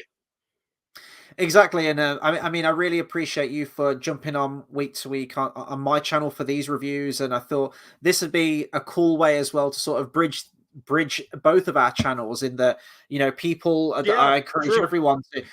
I guess, you know, we can send people over to your channel right now. Links at the bottom there. So please do, if you haven't done so already, please give JX a subscribe. Hey, almost got that right. Once I get a description written, I'll publish that trailer you guys just saw. Yeah, absolutely. So the link scrolling across the bottom, please give me a subscribe. If you're not typing it in now, there is a link in the description of this video as well. Subscribe over there, and as we said, July the 28th is the date in which episode 1 is going to be released of the Old Republic, of Tales of the Old Republic. We'll be watching it. It gives you guys a few days to watch it, Sunday, Monday, Tuesday, and then on Wednesday it'll be probably like the same usual time that we are on here, just talking about the episode. I think it'd be an interesting insight. As I said, like, you yourself are really knowledgeable about that, the games and that part of the lore, as I'm sure a lot of the viewers will be as well. And then there's me, a complete newbie, that will be sort of speculating as to what's coming up. I know some of the broad strokes already, but it'll be interesting to actually see this for the first time now and actually digest this part of the lore. But Chris, the 28th is 2 Sundays from now. What are It we going is. to do next week? What are we going to do next week? Well, the Star Wars content isn't stopping anytime soon. We will still be back next Wednesday, and you might be thinking, well, what are they reviewing? Well, I feel like a bad friend because a while back, I do. A while back, you edited your own version of Star Wars Episode 9, a film that will live in infamy forever and always, The Rise of Skywalker, called Spark of Hope. Now, I don't want to speak for you, but I guess the conceit of this edit is that you wanted to produce a sequel to The Last Jedi. Kind of, I guess, in the similar vein as to what Duel of the Fates would have been originally, in that it would have been more tightly linked to The Last Jedi. Because as we know, The Rise of Skywalker is very much trying to break away from The Last Jedi and revert back. Now, I haven't seen this yet, and this edit's been out for a while, and I feel really bad because I've been busy with shit and life and other stuff as an adult, and it's made me really angry at myself that I haven't watched this yet. So, yeah. So, I'm going to rectify this. Crush your head. I crush your head. So, next week, I'm going to be joining with you again to do a review of your edit, which is Star Wars Episode 9, A Spark of Hope. I won't be reviewing it, by the way. That's masturbatory, but I'll be there. Well, Ivan would probably do it. He's back, by the way. Is he? Oh god. He's back. Somehow Ivan returned. Oh no, let's oh no. It was the Acolyte that brought him back, I think. Oh, or it was Boogie. No, it was Boogie. No. Boogie 2988 that brought him back. This idiot made me come out of retirement. Yeah. Man, that's Boogie 2988. I don't know who that is. I've been following the story. Basically, he's faked having cancer, and he did a a kind of a digital coin. What do you call it? Like a what's the whole digital coin thing? Digital currency? What's it called? Cryptocurrency. Bitcoin? Cryptocurrency, that's it. He did a whole crypto scam where he scammed I think it was like 10 grand off his fans to pay for his treatment, which of cancer that he doesn't have. And now the whole internet is just, I mean, he's a piece of shit anyway. He's like a disgusting human, but this is kind of like the straw that broke the camel's back. Why did this make Ivan Ortega? I almost called him Ezra Miller for some reason. I guess he has maybe he's had family with cancer before, and it's like really angered him. Like I don't know. Maybe I haven't watched the video yet. Okay, but it's yeah, 4 days old. We're gonna have a review of A Spark of Hope next Wednesday. We'll be talking about more Star Wars. I need to watch your edit, so I plan on doing that this weekend. And we're going to be talking about it. So that'll be cool. Say what you will about it. I have a lot of opinions about Ivan, but he's got attractive facial hair. It's basically my facial hair. That's why I said that. And I feel like we're going to end this stream on his attractive facial hair. So, I mean, I've already sent people over to your channel. But yeah, so we're going to be back next Wednesday for A Spark of Hope. The Wednesday after that, we're going to be just reviewing The Old Republic. It's going to be so. It's kind of it's a video game review, sort of, but with a different style, and I like that. TV, visual it's like medium, a movie review, but like 3 scenes at a time. Yeah, or like 5 scenes. Yeah, that's fine. I'm cool with that. So I just want to say a massive thank you to a series called Star Wars Minute to Minute, where like somebody reviews each minute of Star Wars. Oh, God. Yeah. Is that a thing? Honestly, shout out. It's genuinely impressive. Hang on. Let me Star Wars. It doesn't matter. Nobody's watching at this point. No, I know. Minute. We stopped talking about Acolyte like the over Star Wars half hour minute. ago. Hang on. Which it was some time, yeah. Yeah, no, okay. Yeah, literally he's got like oh my god. He's got a 37-minute video about minute 133 of The Rise of Skywalker. Oh my god. He's got all 142 minutes of The Rise of Skywalker, it's called We Did It. So I'm going to go out on a limb and say he's got going back to Phantom Menace. I'm scrolling through to Jesus Christ. I have to know. Brinsley's taking off. We're at He says, Solo. Brinsley says, I'll be around, guys. Catch you next time. Good stream. Thank you for tuning in, man. Really appreciate keeping the comments see you next going. week. And likewise to Travis as well, and to GT, Carl, just everyone that's tuned in tonight. Really, really appreciate it.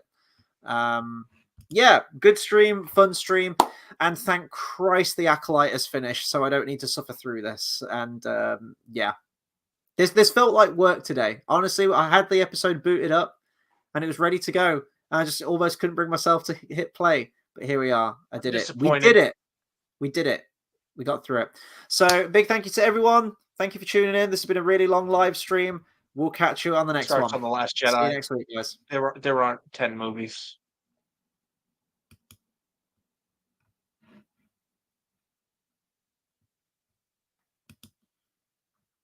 I want to stop.